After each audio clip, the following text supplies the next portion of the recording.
রুমে বসে বসে বিয়ের জন্য তৈরি হচ্ছিলাম, তখনই কেউ আমার রুমে প্রবেশ করে ধাম করে দরজাটা লাগায়। আয়নাতে সেই ব্যক্তিটার চেহারা দেখে আমার চক্ষু চড়ক গাছ।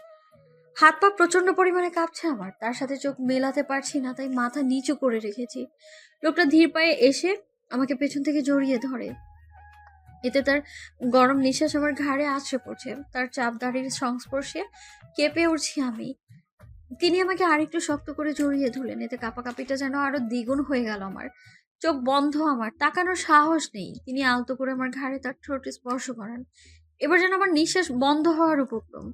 আমি অনেক কষ্টে গলা থেকে শব্দ বের করে তাকে বলি, "আ- আদ্র ভাইয়া, কি করছেন? কেউ দেখে ফেলবে।"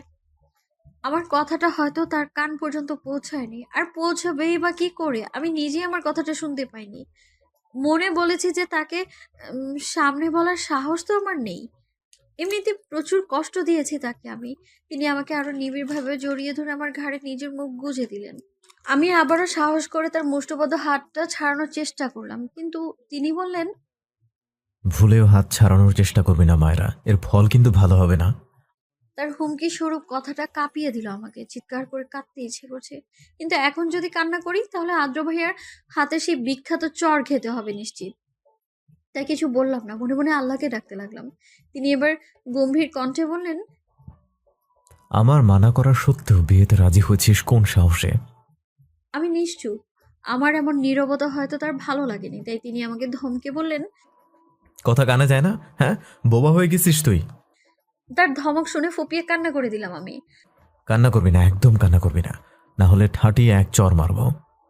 আমি এবার রেগে ওনাকে বললাম, হ্যাঁ পারবেনই তো, শুধু আমাকে চড় থাপ্পড় মারতেই তো পারবেন, একটু সফট ভাবে কথা বলা যায় না? তিনি এবার আমার কাছে আমাকে তার বুকে জড়িয়ে নিলেন।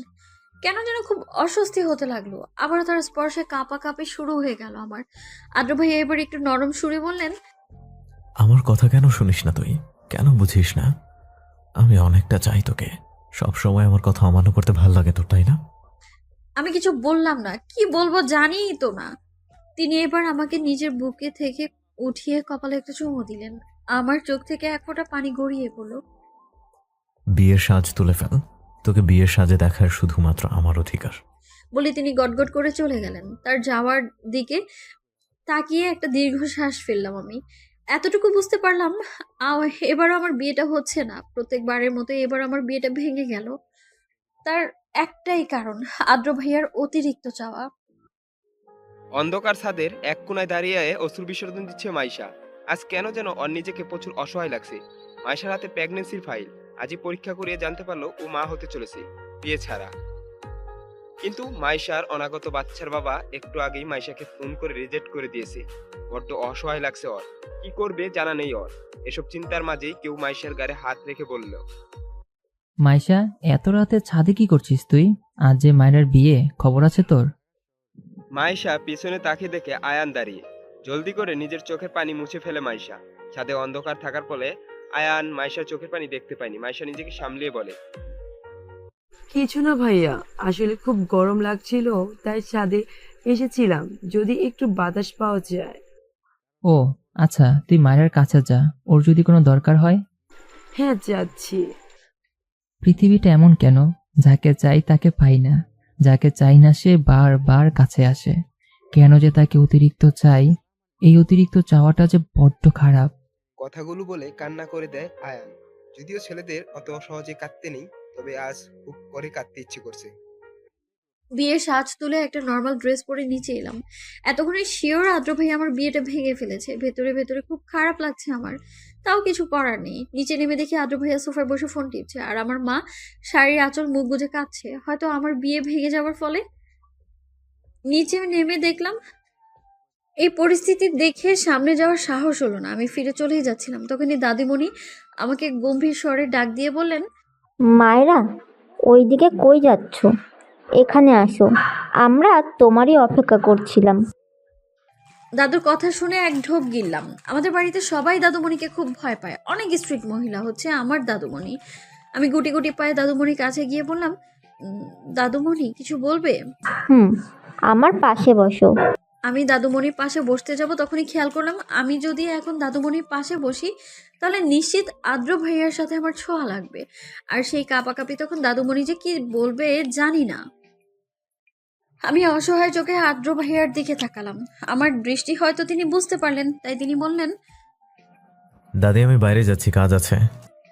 দাদুমণি গম্ভীর স্বরে বললেন, না আদ্র, তুমি আমাদের ফ্যামিলির বড় ছেলের মধ্যে একজন। তোমার দায়িত্ব এখানে বেশি, তাই তোমারও কথাগুলো শোনা উচিত। আদ্র ভাইয়া দাদুমণির কথা শুনে বসে রইলেন। আমার আর কি করার, ওখানে বসতে হলো। আমার বসার পর দাদুমণি আমাকে উদ্দেশ্য করে বললেন, দেখো মায়েরা, এই নিয়ে মোট 2বার তোমার বিয়ে ভেঙে গেল। এখন এটা নয় যে আমরা তোমাকে দোষারোপ করছি। আমি জানি আমার নাতনি কোনো খারাপ কাজ করেনি, তাই এখনও বলছি এসব বিয়ে চিন্তা বাদ দিয়ে পড়াশোনা করো মন দিয়ে। আমাদেরই দোষ, তোমাকে এত তাড়াতাড়ি বিয়ের চাপ দেওয়া উচিত হয়নি। দাদুমণির কথা আমি সহ বাড়ির সবাই যতদূর জানি আমি ভেবেছিলাম এখন হয়তো দাদুমণি আমাকে বকা দিবে, বাট দাদুমণি তো আমায় সান্ত্বনা দিচ্ছে। হাউ! আদ্র ভাইয়ার দিকে তাকিয়ে দেখলাম তার ঠোঁটের রহস্যময় হাসি। আচ্ছা, বাই এনি চান্স এটাতে আদ্র ভাইয়ার কোনো কারসাজি নেই তো? আমার ভাবনার মাঝে আদ্র ভাইয়ার সবার আড়ালে আমার কানে ফিস ফিস করে বলে, রাতে ছাদে আসবি, দেরি হলে কিন্তু আমি তোর রুম থেকে কোলে করে তুলে নিয়ে আনবো। আদ্র ভাইয়ার কথা শুনে তার দিকে অবাক হয়ে তাকালাম। তাকে বললাম, আমার পক্ষে আসা সম্ভব না, যদি কেউ দেখেন তাহলে কি ভাববে? উনি রাগী কণ্ঠে বললেন, কে কি ভাববে তাতে আমার কিচ্ছু যায় আসে না, তোকে আসতে বলছি, ব্যাস আসবি। তাকে থামিয়ে দিয়ে বললাম, আসবো আমি। আমার উত্তর পেয়ে তিনি উঠে দাঁড়ালেন। তারপর বড় মা মানে আদ্র ভাইয়ার মাকে উদ্দেশ্য করে বললেন, আম্মা আমি পুলিশ স্টেশন যাচ্ছি, আসতে রাত হবে, অনেক কাজ জমে গেছে, 3 দিন যাইনি। হ্যাঁ, তুমি আমার জন্য অপেক্ষা করো না। তারপর তিনি আমার দিকে তাকিয়ে বললেন, মায়েরা তো আছেই, ও তো বেশ রাত পর্যন্ত পড়ে, ওর থেকে চেয়ে নিবো কিছু লাগলে, তুমি ঘুমিয়ে পড়ো। আমি অসহায় চোখে আদ্র ভাইয়ার দিকে তাকিয়ে ভাবতে লাগলাম, এই লোকটা কেন আমাকে অতিরিক্ত জ্বালায়? আমি এর থেকে দূরে থাকতে চাই, আর ইনি আরো কাছে আসতে চায়। অসহ্যকর লোক একটা। আদ্র ভাইয়ার কথা শুনে বড় মা বললেন, এখন কিছু খেয়ে যা, সকালে তো কিছু খাসনি। সমস্যা নেই, স্টেশনে গিয়ে খেয়ে 10-12 নেবো। জন গার্ড মিলে বলেই একটা বেরিয়ে যায় ছেলেকে আদ্র ধরে নিয়ে ভাইয়া। এসে আগে থেকে একটা পুলিশের লোকের পায়ের ইউনিফর্ম কাছে পরে ছুঁড়ে রেডি মারল। ছিল। লোকটি আদ্র ছেলেটির ভাইয়া চুলের পেশায় মুঠো একজন ধরে বলল, পুলিশ অফিসার, যদিও এখন এসপি, কিন্তু আমাদের বাড়ির কেউ চায় না ভাইয়া পুলিশ অফিসার হোক। আদ্র ভাইয়ার বাবা আর আমার বাবা একজন বিজনেসম্যান, দেশে বিদেশে বেশ খ্যাতি আছে তাদের। কে? সবাই চেয়েছিল আদ্র ভাইয়াও একজন সফল বিজনেসম্যান ছেলেটির হোক, বলা কথা কিন্তু শুনে এই লোকটি খারুজের হিংস্র কি রূপ ধারণ হয়েছে করে। কে জানে। এতটাই হিংস্র সে যে পুলিশ তাকে হবেই দেখলে বলে যে কোনো দুর্বল জেদ হার্টের মানুষ ধরেছিল, তাই তার তার সাথে জিদের হার্ট অ্যাটাক কাছে করবে। সবার হার মানতে হলো। লোকটি পাশে থাকা রিভলভার দিয়ে ছেলেটির বুকে বরাবর 10টা গুলি মারে। তারপর সেই ক্ষতস্থানে মরিচের গুঁড়ো দিয়ে পাগলের মতো হাসতে থাকে। হার্টগুলো সাহস ভয়ে কি থরথর করে হয় তোর কাঁপছে। ওই মেয়েটাকে গুলি করতে চাস? বিশ্বাস করেন স্যার, আমার কোনো দোষ নাই। আমার একজন কইছিল ম্যাডামরে মারতে। আদনান মাহমুদ।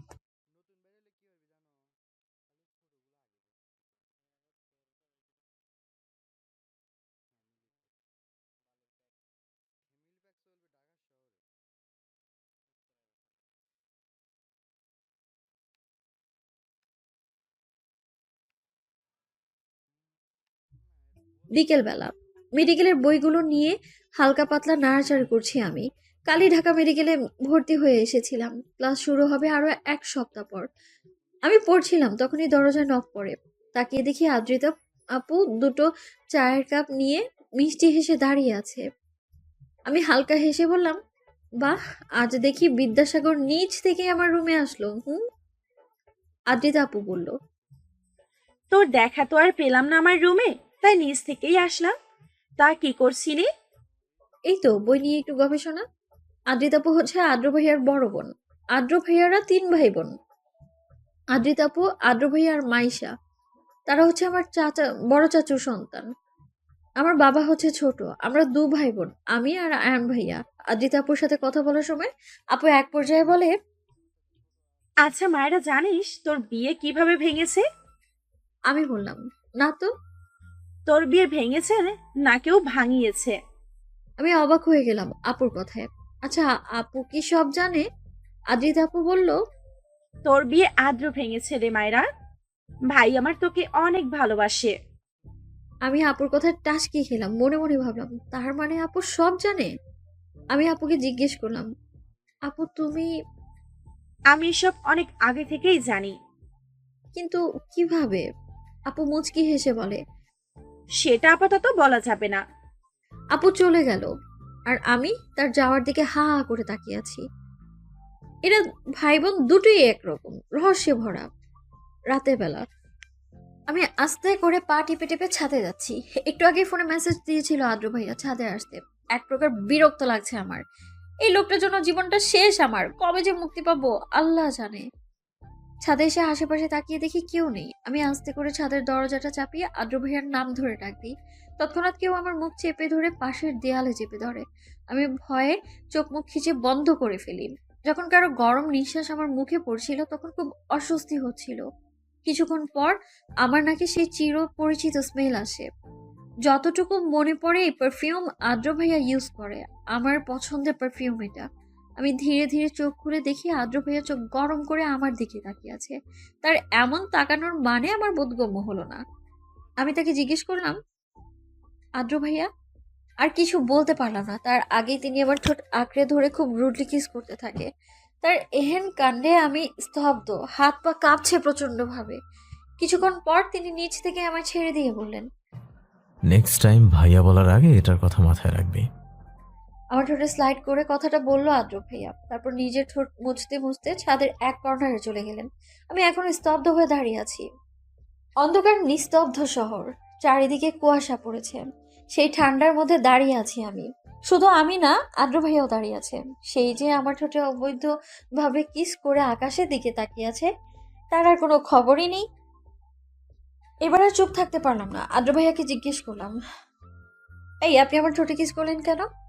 কিছুটা রাগ মিশ্রিত স্বরে বললাম, যাতে একটু হলেও ভয় পেয়ে উত্তরটা দেয়। আমার প্রশ্নটা শুনে তার কোনো পরিবর্তন হলো না। কিছুটা মন খারাপ হলো আমার, কারণ তিনি কখনোই আমার কোনো প্রশ্নের উত্তর দেন না। বিরক্তিকর লোক একটা। আমি চলেই যাচ্ছিলাম, তখনই পেছন থেকে আদ্র ভাই আমার হাত ধরে বলে, তোর ঠোঁটে অবৈধভাবে টাচ করার ইচ্ছা আমার ছিল না, বাধ্য হয়েছে। আর কখনো যেন তোকে আমাকে ভাইয়া বলে ডাকতে না দেখি। তার কথায় বেশ অবাক হলাম। তাকে জিজ্ঞেস করলাম, আপনাকে ভাইয়া ডাকবো না তো কি বলবো? তাছাড়া বাড়ির সবাই কি বলবে? হ্যাঁ, আপনি তো আমার অনেক বড়, নাম ধরে ডাকলে কেমন দেখায়? তিনি তার ছেলের হাসি দিয়ে বললেন, মাত্র 9 বছরের বড় আমি তোর, আর নাম ধরে তো ডাকতে বলছি না। আপনি করে ডাকবি তাহলেই চলবে, কিন্তু ভাইয়া কখনোই না। আদ্র ভাইয়ার কথা কিছুটা রাগ হলো আমার। আমি তাকে বললাম, কেন? ভাইয়া ডাকলে সমস্যাটা কোথায়? আমি তো আপনার কথাটা বলতে যাব, তার আগেই আমার ছোটে আঙুল দিয়ে বলে, হুশ, তুই আমার বোন কখনোই না। আমার নিঃশ্বাস তুই, আমার অক্সিজেন তুই, আমার বউ তুই। তার কথায় কিছুটা ঝটকা খেলাম, কিন্তু পর মুহূর্তেই নিজেকে সামলে নিলাম। তিনি আমার থেকে কিছুটা দূরে সরে বললেন, আজকে শেষ, এরপর আর কখনো বৈধ অধিকার ছাড়া তোকে টাচ করবো না। আমি তার কথা শুনে মনে মনে বললাম, সেটা হয়তো কখনোই হবে না আদ্র ভাই, কারণ আমি চাই না অন্য কারো ভালোবাসার মানুষ আমার স্বামী হোক। আপনি অন্য কারো, আমার তো না। কথাগুলো মনে আউড়ে চোখ থেকে আমার পানি গড়িয়ে পড়লো। সাথে সাথে মুছে নিলাম, কারণ এটা যদি আদ্র ভাইয়া দেখে তাহলে খবর আছে আমার। তিনি একদমই আমার চোখের পানি সহ্য করতে পারে না। আদ্র ভাইয়ার মুখের দিকে তাকিয়ে দেখলাম মুখটা কেমন যেন শুকিয়ে আছে। তখনই মনে পড়লো আদ্র ভাইয়া সকালে না খেয়ে বের হয়েছিলেন, আর বাইরে কিছু খেয়েছেন বলে মনে হয় না, কারণ তিনি খুবই রুচিবাহী মানুষ। আমি তার কাছে এগিয়ে গিয়ে বললাম, আপনি তো সকালে কিছু খাননি, এখন একটু খেতে দিই। তিনি অন্যদিকে দৃষ্টি স্থির রেখে বললেন, তুই খাবার রেডি কর, আমি আসছি। আচ্ছা, তাড়াতাড়ি আসবেন, বাইরে খুব ঠান্ডা, আবার ঠান্ডা হয়ে যাবে। দিলেন। ছাদ থেকে নেমে এলাম আমি। টেবিলে থাকা খাবারগুলো চটপট করে ওভেন থেকে গরম করে প্লেটে বেড়ে নিলাম। কিছুক্ষণ পর আদ্র ভাইয়া নেমে আসলেন। তার চোখ দুটো বেশ লাল হয়ে আছে, হয়তো ঠান্ডার জন্য। তিনি এসে চেয়ারে বসতে বসতে আমাকে উদ্দেশ্য করে বললেন, বাসার সবাই খেয়েছে? আমি বললাম, তুই খেয়েছিস? আমি কি বলবো বুঝতেই পারছিলাম না, কারণ আমি এখনো খাইনি। আর এটা যদি আদ্র ভাইয়ার থেকে নিশ্চিত বকা খেতে হবে, তাই মিথ্যে বললাম, হ্যাঁ খেয়েছি। আদ্র ভাইয়া ভ্রু কুঁচকে বললেন, আমার সাথে মিথ্যা বলিস কোন সাহসে? আমি ভয় পেলাম কিছুটা, তারপরেও নিজেকে সামলে বললাম, মিথ্যা কেন বলতে যাব? তিনি ধমক দিলেন আমাকে। একদম চুপ। আমি জানি তুই যখন মিথ্যা বলিস তখন নিজের হাতের আঙুল মোচড়ামুচড়ি করিস, আর নাও তুই এটাই করছিস। আদ্র ভাইয়ের কথা শুনে আমি চোখ বন্ধ করে একটা নিঃশ্বাস ফেললাম। মনে মনে ভাবলাম, উনি এত ছোট্ট একটা জিনিসও খেয়াল করেন। উফ আল্লাহ, আগে জানলে আরো খেয়াল রাখতাম আমি। আমার চুপ থাকা দেখে উনি আবারও ধমক দিলেন। কি হলো বল, মিথ্যা বলছিস কেন? আমি কান্না স্বরে বললাম, সরি, আর এমন হবে না তো। তিনি দাঁতে দাঁত চেপে বললেন, নেক্সট টাইম এমন হলে থাপড়ে দাঁত ফেলে দিব, অসভ্য মেয়ে। আমি মনে মনে তাকে 1000 টাকা দিলাম। তখনই হাতের টান অনুভব করি। সামনে তাকিয়ে দেখি আদ্র ভাইয়া টান মেরেছে। তিনি আমাকে টান দিয়ে তার পাশে চেয়ারে বসায়। আমি হক চুকিয়ে বললাম, কি হয়েছে? উনি ক্ষীণ স্বরে বললেন, এখনই আমার সামনে খাবার কমপ্লিট কর। আমি অসহায়ভাবে বললাম, আমি পরে খেয়ে নিব, প্রমিস। তিনি দাঁতে দাঁত চেপে বললেন, যেটা বলছিস সেটা কর। কি আর করার, তার সামনে বসে খেতে হচ্ছে। আগে জানলে তখনই খেয়ে নিতাম। আর চোখে তার দিকে তাকিয়ে দেখি তিনি মিটমিট করে হাসছেন। অবাক হলাম কিছুটা, কারণ তিনি খুব কম হাসেন, সবসময় গম্ভীর ফেস নিয়ে ঘুরে বেড়ান সে। আমি মনে মনে বললাম, আমাকে চাপে ফেলে হাসা হচ্ছে তাই না? ভালো হবে না তোর, বজ্জাত লোক একটা। খাবার শেষ করার পর বড় বড় পা ফেলে নিজের রুমে চলে আসলাম। রুমে এসে বুকে হাত দিয়ে বড় বড় নিঃশ্বাস নিতে লাগলাম। কেন জানি আমি আদ্র ভাইয়াকে দেখলে আমার শ্বাসকষ্ট শুরু হয়ে যায়। তার জন্যই তো সবসময় তার থেকে দূরে দূরে থাকি।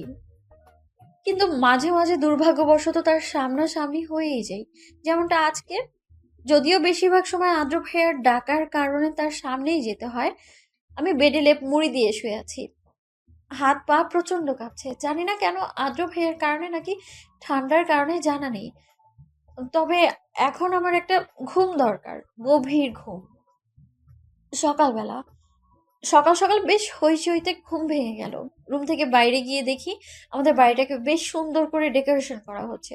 বাবা মা, বড় চাচা বড় চাচি সবাই ব্যস্ত, কিন্তু এত কিসের ব্যস্ততা তাদের? আর আজকেই বা কি যে বাড়ির ডেকোরেশন করা হচ্ছে? তখনই দেখলাম আমার মেজো চাচুর ছেলে সাদাফ ঘুম থেকে উঠে চোখ ডলতে ডলতে ফুল নিয়ে যাচ্ছে। আমি তাকে ডেকে বললাম, ভাইয়া, আজকে কি বাসায় কোনো ফাংশন? আমার কথা শুনে তিনি এমন একটা রিয়াকশন দিলেন যেন আমি কোনো বড় পাপ করে ফেলেছি। আমি তাকে বললাম, কি হলো ভাইয়া? তুই সত্যিই জানিস না? আরে না, প্লিজ বলো না, আজ কি? অদ্রিতারও এঙ্গেজমেন্ট আজকে, ভুলে গেছিস নাকি? আপু যে চাকরি পেয়েছে। আমি মাথা চাপড়ে অপরাধমূলক হাসি হেসে বললাম, হ্যাঁ হ্যাঁ, একদম মাথা থেকে বেরিয়ে গেছে। তোর মাথায় থাকে কি? যা ফ্রেশ হয়ে নিজে ব্রেকফাস্ট করতে আয় জলদি। আসি, যাও তুমি। সাদাব ভাই আমাদের সবার বড়, মানে আদ্রিতাপু আর সে এক সমান। কিন্তু সে বিবাহিত। আদ্রিতাপু বিয়ে করেনি, কারণ তিনি নিজ পায়ে না দাঁড়ানো পর্যন্ত বিয়ে করবে না বলে জেদ করেছিলেন। আর আমাদের পরিবারের কেউই তাকে বিয়ের জন্য চাপ দেয়নি। কালাপু বেশ ভালো একটা চাকরি পেয়েছে, তাই হয়তো আজ এঙ্গেজমেন্ট করা হচ্ছে। পাত্র আগে থেকে ঠিক করা। পাত্রের নাম রওশন, বেশ ভালো একজন লোক উনি। আপুকে বেশ ভালোবাসে, তাই তো এতদিন বিয়ের জন্য চাপ না দিয়ে তার জন্য অপেক্ষা করেছে। আমি ফ্রেশ হয়ে নিচে নেমে দেখলাম অলরেডি সবাই খেতে বসে গেছে। সব চেয়ার পরিপূর্ণ, শুধু একটা চেয়ারই খালি, আর সেটা হচ্ছে আদ্র ভাইয়ের পাশের সিট। আমাকে দেখে সাদিয়া ভাবি বলল, কি হলো মায়েরা, আদ্রর পাশে গিয়ে বসো। আমি ভাবির দিকে অসহায়ভাবে তাকালাম, কিন্তু কোনো কাজ হলো না। শেষে আদ্র ভাইয়ের পাশেই বসতে হলো। সাদিয়া ভাবি হচ্ছে সাদা ভাইয়ার একমাত্র প্রেয়সী, মানে বউ আর কি। বেশ ভালোবেসে তারা একে অপরকে বিয়ে করেছে। খাবার টেবিলে বসা মাত্রই আমি বড়াম্মুকে বললাম, বড়াম্মু, আমাকে খাইয়ে দাও না জলদি। বড়াম্মু মুচকি হেসে বললেন, দিচ্ছি, বস। এটা আমার প্রত্যেক দিনের রুটিন, বড়াম্মুর হাতে খাওয়া। শুধু আমার না, মাইশারও একই অভ্যাস। কিছুক্ষণ পরই মাইশা আসলো। ওর মুখটা বেশ মলিন দেখাচ্ছে, চোখের নিচে কালো দাগ পড়ে গেছে, মনে হচ্ছে কত রাত যেন ঘুমায়নি। মাইশা এসে চুপচাপ বসে নিজের প্লেট নিয়ে বলল, আম্মু খেতে দাও। ওর কথায় সবাই বেশ অবাক হলো, কারণ ও আর আমি কখনো নিজ হাতে খাইনি, সবসময় বড় আম্মুই আমাদের খাইয়ে দেয়। সাদিয়া ভাবি মাইশাকে উদ্দেশ্য করে বললেন, কি হলো মাইশা, আজ আম্মুর কাছে খাবে না? প্রতিদিন তো এর জন্য মায়ের সাথে ঝগড়া লাগিয়ে দিতে, আজ কি হলো? মাইশা গম্ভীর কণ্ঠে বললেন, ভাবি, আমি এখন বড় হয়েছি, তাই নিজেই হাতেই খেতে পারি। মাইশার এমন অদ্ভুত আচরণে সবাই হতভম্ব। আমরা অতটা মাথা ঘামালাম না, কারণ মাইশা মাঝে মাঝে এমন করে পরে আবার নিচ থেকে ঠিক হয়ে যায়। খাওয়ার সময় আমি মাইশাকে জিজ্ঞেস করলাম, মাইশা, আমাদের তো ড্রেস কেনা লাগবে, তুই যাবি আমার সাথে শপিং এ? না, তুই যা ভাইয়ের সাথে, আমার ভালো লাগছে না। আর আমার জন্য তুই ড্রেস চুজ করে আনিস। মাইশা কথাটা বলে খাবার শেষ করে চলে গেল। আমি এক ঢোক গিললাম, কারণ এটা ভেবে যে আমাকে আদ্র ভাইয়ের সাথে একা যেতে হবে। আমি বড়াম্মুকে বললাম, বড়াম্মু তুমি চলো না আমার সাথে প্লিজ। না রে, আমাকে আজকে একটু বাইরে যেতে হবে, তোর চাচ্চুর দরকার আছে। আমি সবাইকে জিজ্ঞেস করলাম, কিন্তু তারা সবাই না করে দিল। কি আর করার, শেষে আদ্র ভাইয়ের সাথে যেতে হচ্ছে। আমি রেডি হয়ে নিচে নেমে দেখি আদ্র ভাইয়া ফোনে কথা বলছে। তাকে ডিস্টার্ব করলাম না। তিনি ফোনে কথা শেষ করে আমাকে বললেন,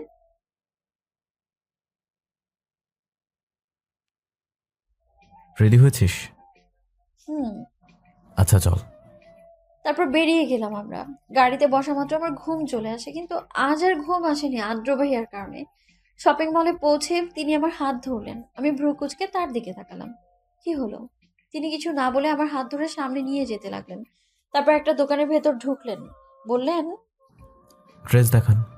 তার কথাটা শেষ না হওয়া মাত্র দোকানের সকল স্টাফরা পুরো মার্কেটের অর্ধেক জামা এনে আমার সামনে রাখলো। আমি অবাক হয়ে তার দিকে তাকালাম। তিনি পায়ের উপর পা তুলে বললেন, চুজ কর জলদি। আমি নিজের মন মতো কয়েকটা ড্রেস নিলাম। তারপর তাকে বললাম, হয়ে গেছে। তিনি আমার হাতের দিকে তাকিয়ে বললেন, মাত্র 4টা? আর লাগবে না। আদ্র ভাই আমার কথা শুনে পেছনে গিয়ে প্রায় 20-25টার মতো ড্রেস এনে দোকানের মালিককে বললেন। আচ্ছা সব প্যাক করে দিন। হ্যাঁ। আমি অবাক হয়ে তার দিকে তাকিয়ে আছি। শপিং মল থেকে বেরোনোর পর আমার চোখ পড়লো ফুচকার দিকে। আমি আদ্র ভাইয়ের দিকে অসহায়ভাবে তাকিয়ে বললাম, ফুচকা খাবো।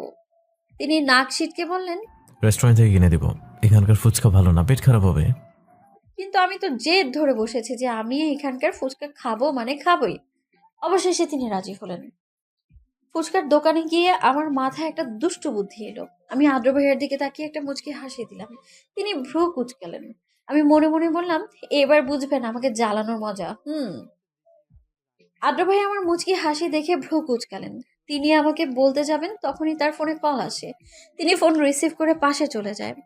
আদ্র ভাইয়া যাওয়ার পর আমি জলদি করে ফুচকা বিক্রি করা মামাটাকে বলি, এ মামা, এক প্লেট অনেক বেশি মরিচ দিয়ে বানাবেন, যাতে খেয়ে কান্না করে দেয়। আমার কথা শুনে লোকটা হতভম্ব হয়ে যায়। তিনি বলেন, কি কও মা, এত ঝাল খাইতে পারবা? আরে মামা, এটা আমার জন্য না, আমার সাথে সেই লোকটা এসেছে না, তার জন্য। আসলে তার মুখে কোনো স্বাদই নেই, তাই ডক্টর বলেছে তাকে বেশি বেশি করে ঝাল খাওয়াতে, তাহলেই স্বাদ ফিরে আসবে। কিন্তু তিনি মানতেই চায় না, তাই আর কি। আমার কথাটা তিনি বিশ্বাস করে ফেললেন। তিনি বললেন, আচ্ছা মা, তুমি খারাও, আমি দিতাছি। আমি মনে মনে বেশ হাসলাম। আদ্র ভাইয়ার কি হবে তা ভাবতেই আমার বেশ হাসি পাচ্ছে। কিছুক্ষণ পর আদ্র ভাইয়া আসলেন। আমার হাতে 2টো প্লেট দেখে তিনি চোখ ছোট ছোট করে জিজ্ঞেস করলেন, 2 প্লেট খেতে পারবি? আমিও মিষ্টি হেসে উত্তর দিলাম, আমি কেন, আপনিও খাবেন, তাই তো 2 প্লেট অর্ডার দিলাম। তিনি আবারও নাক সিটকে বললেন, কখনো না, আমি এসব ফুটপাতের খাবার খাই না। প্লিজ আদ্র ভাইয়া, আমার একটা রিকোয়েস্ট রাখবেন না? আমার কথা শুনে আমার হাত থেকে প্লেট নিয়ে বলে, খাচ্ছি, এবার আজকে লাস্ট টাইম তোর জন্য। ওকে। তিনি চামচ দিয়ে একটা ফুচকা মুখে দেওয়ার পরই কেমন যেন কেঁপে উঠলেন। বুঝলাম ঝালটা বেশিই দেওয়া হয়েছে, কিন্তু অদ্ভুতভাবে তিনি একবারও থামলেন না। গপ গপ করে এক একটা ফুচকা খেতে লাগলেন। আমি আর ফুচকা বিক্রেতা মামা অবাক হয়ে তাকিয়ে আছি। আদ্র ভাইয়ার চোখ মুখ সহ নাকের ডগা পুরো লাল, রক্ত লাল হয়ে আছে, তাও তিনি থামছেন না। ওনার মুখ এতটাই লাল বর্ণ ধারণ করেছে যে সুই দিয়ে খোঁচা দিলেই রক্ত পড়া শুরু করবে নিশ্চিত। আমার এবার বেশ ভয় হলো। আমি তার কাছে গিয়ে বললাম, প্লিজ থামুন, আপনার চোখ মুখ লাল হয়ে গেছে। বাট তিনি কোনো রেসপন্স করলেন না। পুরো প্লেট শেষ করে আমার হাতে 1000 টাকার নোট ধরিয়ে দিয়ে বললেন, তোর খাওয়া শেষ হলে পে করে আসিস, আমি গাড়িতে বসছি। বলেই চলে গেলেন। আমি চটজলদি বিল পে করে দিলাম। আপাতত আমার খাওয়ার রুচি নেই, জানি না আদ্র ভাইয়ের কি অবস্থা। গাড়িতে গিয়ে নিজের সিটে বসলাম। আদ্র ভাইয়ের দিকে তাকিয়ে দেখলাম তিনি নিজের সিটে হেলান দিয়ে জোরে জোরে নিঃশ্বাস নিচ্ছেন আর একটু পর পর পানি খাচ্ছেন, কিন্তু কোনো কাজ হচ্ছে না। ঝাল এতটাই বেশি দেয়া হয়েছে যে আদ্র ভাইয়ের অবস্থা আরো খারাপ হতে যাচ্ছে। আদ্র ভাইয়ের অবস্থা দেখে চোখে পানি চলে আসলো আমার। মনে মনে অনেক অনুশোচনা হচ্ছে, কেন যে করলাম এমনটা। আমি আর সহ্য করতে পারছিলাম না তার এমন অবস্থাতে। চোখ বন্ধ করে নিজেকে শক্ত করে নিলাম। তারপর নিজের সিট বেল্ট খুলে তার ঠোঁট দুটো আঁকড়ে ধরে যতটুকু সম্ভব তার ঝাল কমানোর চেষ্টা করলাম। আমার এমন কাজে আদ্র ভাইয়া চোখ বড় বড় করে তাকিয়ে আছেন আমার দিকে। হয়তো কখনো আশা করেননি আমি এমনটা করব। কিছুক্ষণ পর তার থেকে সরে এসে মাথা নিচু করে তাকিয়ে জিজ্ঞেস করলাম, ঝাল কমেছে? তিনি বাঁকা হেসে জবাব দিলেন। অনেকটা। আমি মুগ্ধ দৃষ্টিতে তার বাঁকা হাসির দিকে তাকিয়ে আছি। আমার খেয়ালও নেই একটু আগে কি করেছি আমি। তিনি আমায় বললেন, এমন ঠোঁটের স্পর্শ পেলে প্রতিদিন ঝাল খেতে রাজি আছি। আমি ঠিকভাবে বসে বললাম, এটাই লাস্ট ছিল, আর আশা করবেন না, আমি এটা বাধ্য হয়ে করেছি। সেটা তো বিয়ের পর দেখা যাবে। By the way, thanks for it. আমার ঠোঁটের দিকে ইশারা করে বললেন তিনি। কেন যেন হঠাৎই প্রচুর লজ্জা করছে আমার, আর সাথে রাগও। ধুর, কেন যেন বেটাকে ঝাল খাওয়াতে গেলাম আমি। শেষে ফাঁসলাম তো আমি নিজেই। একে কখন ঠিক করতে পারবো কিনা জানি না। উফ। মনে মনে কথাগুলো আওড়িয়ে নিজের চোখ বন্ধ করে রাগ কন্ট্রোল করার চেষ্টা করলাম। আদ্র মুস্কি হাসছে আর ডাইভ করছে, মাঝে মাঝে মায়েরার দিকেও তাকাচ্ছে। আদ্র জানতো যে মায়েরা ওর প্লেটে জাল মিশিয়েছে, তা সত্ত্বেও ও পুরো প্লেট শেষ করেছে। কেন করেছে তা জানা নেই ওর। আদ্র মনে মনে বেশ খুশি বলা চলে। মাইশা একটা হোটেল রুমে বসে আছে। মনের ভিতর চিন্তা থাকলেও মুখে হাসি ফুটিয়ে রেখেছে। মাইশার মন বলছে কোনো খারাপ কিছু হতে চলেছে, ওর সাথে কোনো খারাপ কিছু হবে না। মেঘ হচ্ছে মাইশার বয়ফ্রেন্ড আর মাইশার অনাগত বাচ্চার বাবা। মেঘ আজ একটু আগেই মাইশাকে ফোন করে এই হোস্টেলে আসতে বলেছে, কারণ হিসেবে বলেছে বাচ্চার ব্যাপারটা দেখবে। মাইশা মেঘের কথা শুনে বেশ খুশি হয়েছে। আমি বাসায় এসে এক দৌড়ে নিজের রুমে চলে গেলাম, কারণ আপাতত আদ্র ভাইয়ের মুখ দেখার সাহস আমার নেই। তাহলে নিশ্চিত লজ্জায় আজ আমার মৃত্যু হবে। অ্যান্ড তারপর দিন নিউজ পেপারে হেডলাইন হবে, বিখ্যাত শিল্পপতি রাসেল খানের মেয়ে লজ্জায় মারা গেছে। তখন ব্যাপারটা বেশ খারাপ দেখাবে, তাই আদ্র ভাইয়ার থেকে নিজেকে আড়াল করলাম। রুমে এসে দরজা লাগিয়ে জোরে কয়েকটা শ্বাস নিলাম। ওই মুহূর্তে কথা মনে পড়তে কেন যেন গালগুলো লাল টকটকে হয়ে যাচ্ছে। আয়নার সামনে দাঁড়িয়ে নিজের গালে একটা থাপ্পড় দিলাম। এত বোকা কেন তুই মায়েরা? কেন শুধুমাত্র তোর জন্য আজ এই পরিস্থিতি হলো? ইস, কে জানে কালকে সকালবেলা আদ্র ভাইয়ের সামনে কিভাবে মুখ দেখাবো আমি। হিংস্র সেই লোকটি টেবিলের উপর পা তুলে বসে আছে, হাতে রিভলভার নিয়ে সে এক গভীর চিন্তায় মগ্ন। তখনই লোকটির কেয়ারটেকার সোহেল এসে বলে, স্যার। লোকটি রিভলভার থেকে নিজের নজর সরিয়ে সোহেলকে স্ক্যান করে ওকে জিজ্ঞেস করে, এনি নিউজ? জি স্যার। বল। স্যার, ম্যামকে যেগুলো করতে চেয়েছিল সেই লোকটা আজ রাতের ফ্লাইটে সুইডেন যাচ্ছে। তো তোরা বসে বসে কি করছিস? যা প্রস্তুতি নেওয়া শুরু কর, আজ রাতে ওনাকে ধরতে হবে। Okay sir. লক্ষ্যের অনেক কাছে চলে এসেছি, জাস্ট আর একটু অপেক্ষা দেন, আমার মিশন সফল হবে। মাইশা বসেছিল। ঠিক তখনই মেঘের আগমন, মুখে রহস্যময়ী বাঁকা হাসি। মেঘ দেখতে বেশ হ্যান্ডসাম, যে কোনো মেয়েই ওর উপর গায়েল। হয়তো এই সৌন্দর্য দেখে মাইশা ওর প্রেমে পড়েছে। মেঘকে দেখে মাইশা দৌড়ে ওকে জড়িয়ে ধরে বলে, মেঘ, আমি জানতাম তুমি কখনো আমাকে ফিরিয়ে দিবে না, তাই তো আমাকে ডেকেছো, তাই না? মেঘ মাইশাকে বেশ জোরে একটা ধাক্কা দেয়, যার কারণে পড়তে পড়তে বেঁচে যায় মাইশা। মাইশা অবাক হয়ে মেঘের দিকে তাকায়। মেঘ বলে, কে বলেছে আমি তোর মতো একটা চিপ মেয়েকে অ্যাকসেপ্ট করব? আমি তোকে এখানে ডেকে এনেছি তোর বাচ্চা নষ্ট করতে, যাতে ভবিষ্যতে আমার আর মিহির লাইফে কাটা হয়ে দাঁড়াতে না পারিস তুই। দুপুর 2:30। ছাদে দাঁড়িয়ে আছি প্রায় 1 ঘন্টা হলো, কিছুই ভালো লাগছে না। বারবার ওই মুহূর্তের কথা মনে পড়তে অনুশোচনা কাজ করছে, কিন্তু এখন আর অনুশোচনা করে কোনো লাভ নেই, শুধু শুধু নিজের সময় নষ্ট করা। ছাদ থেকে নেমে 2য় ফ্লোরে এসে দেখি বাসা পুরোপুরি ডেকোরেট করা হয়ে গেছে। সন্ধ্যার পরই আপুর এঙ্গেজমেন্ট হবে, তাই সবাই বেশ ব্যস্ত, একমাত্র আমি ছাড়া। রেলিং ধরে নিচে তাকিয়ে দেখলাম আদ্র ভাই এখানে ব্লুটুথ লাগিয়ে কথা বলছে আর ডেকোরেট করতে আসা লোকগুলোকে কাজ দেখাচ্ছে। কাজে ভুল হলে ধমক না দিয়ে সুন্দর করে বুঝিয়ে দিচ্ছেন। আমি তার দিকে এক দৃষ্টিতে তাকিয়ে আছি। এত শীতের মধ্যেও আদ্র ভাইয়ার কপালে বিন্দু বিন্দু ঘাম জমে আছে, বড় বড় ঘন চুলগুলো কপালে এসে জমা হয়েছে।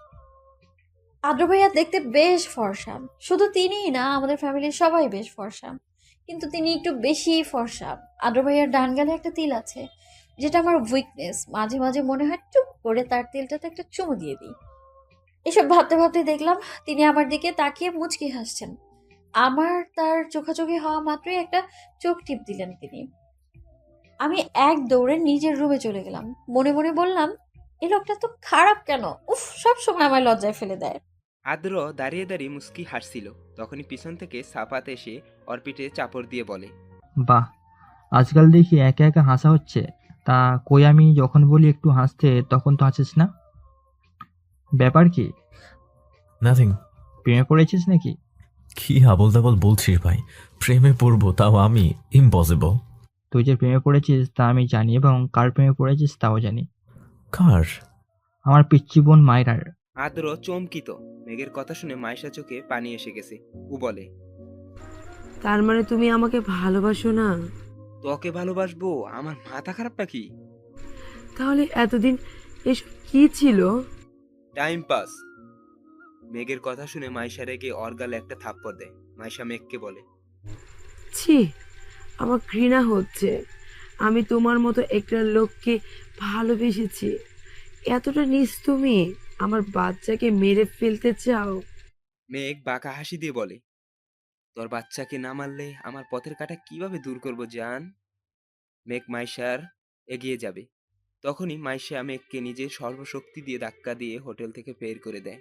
মাইশা বেরিয়ে যাওয়ার পর মেঘ ওর যার দিকে তাকে হাউমাউ করে কেঁদে ওঠে। মেঘ বলে, ভালোবাসি পিয়সী, অনেক ভালোবাসি তোকে। আমি অতিরিক্ত চাই তোকে, কিন্তু তুই আমার ভাগ্যে নেই পিয়সী। আমি যে তোর জীবনের ক্ষণিকের, চাইলেও তোকে নিজের কাছে রাখতে পারবো না। তুই আয়নের কাছে ভালো থাকবি পিয়সী। কাঁদতে কাঁদতেই মেঘের মুখ থেকে গল গল করে রক্ত পড়তে থাকে, কিন্তু তাও ও মাইশার নাম নিয়ে কান্না করে যাচ্ছে। কিছুক্ষণ পর হোটেল ম্যানেজার এসে মেঘকে হসপিটাল ভর্তি করে দেয়। মাইশা কাঁদতে কাঁদতে রোডে এসে পড়েছে। তখন হঠাৎ করে মাইশা মাথা ঘুরে একটা গাড়ির সামনে পড়ে যায়। দুর্ভাগ্যবশত গাড়িটা আয়নের ছিল। ও মাত্র ওই হসপিটাল থেকে একটা সার্জারি শেষ করে বাড়ি যাচ্ছিল। আয়ন পেশায় একজন হার্ট সার্জারিস্ট। আয়ান গাড়ি থেকে নেমে মেয়েটাকে দেখে এক সেকেন্ডেই চিনে যায়। আয়ান মাইশাকে এভাবে দেখে ওর বুকে মোচড় দিয়ে ওঠে। আয়ান জলদি করে মাইশার কাছে গিয়ে ওকে কুলে করে গাড়িতে বসিয়ে জ্ঞান আনার চেষ্টা করে, কিন্তু মাইশা কোনো রেসপন্স করে না, কারণ মাইশার শরীর বেশ দুর্বল ছিল। আয়ান মাইশাকে হসপিটালে নিয়ে যায়। রুমে বসে বসে ড্রেস চুজ করছিলাম, কিন্তু একটা ড্রেসও পছন্দ হচ্ছিল না আমার। আর এইদিকে একটু পরই ফাংশন শুরু হবে। হ্যাঁ, একটা ড্রেসও মন মতো পাচ্ছি না, কি করি? তখনই দরজা খোলার আওয়াজ পেলাম। পেছনে ঘুরে দেখি আদ্র ভাইয়া দাঁড়িয়ে আছে, হাতে কিছু ব্যাগ আছে তার। আমি আদ্র ভাইয়াকে দেখে বেশ অবাক হলাম, কারণ তিনি কখনোই আমার রুমে আসেন না, ভুল করেও না। আজই হয়তো প্রথম আসলো। আরেকবার যখন এসেছিল বিয়ের জন্য রেডি হচ্ছিলাম, ওটা আপুর রুম ছিল। আমি আদ্র ভাইয়াকে জিজ্ঞেস করলাম, আপনি এখানে, কোনো কিছু লাগবে? তিনি বললেন, তাহলে? কিছু দিতে এসেছে। আমি চোখ ছোট ছোট করে বললাম। আদ্র ভাইয়া আমার সামনে এসে আমার সামনে আসা ছোট ছোট চুলগুলোকে কানের পিঠে গুজে দিলেন। আমি আবেশে আর লজ্জায় চোখ বন্ধ করে নিলাম। তিনি আমার হাতে তার আনা ব্যাগগুলো ধরিয়ে দিয়ে বললেন, এখানে কিছু ড্রেস আছে, আজকের ফাংশনে এটাই পরবি। আমি ছোট করে জবাব দিলাম, আচ্ছা।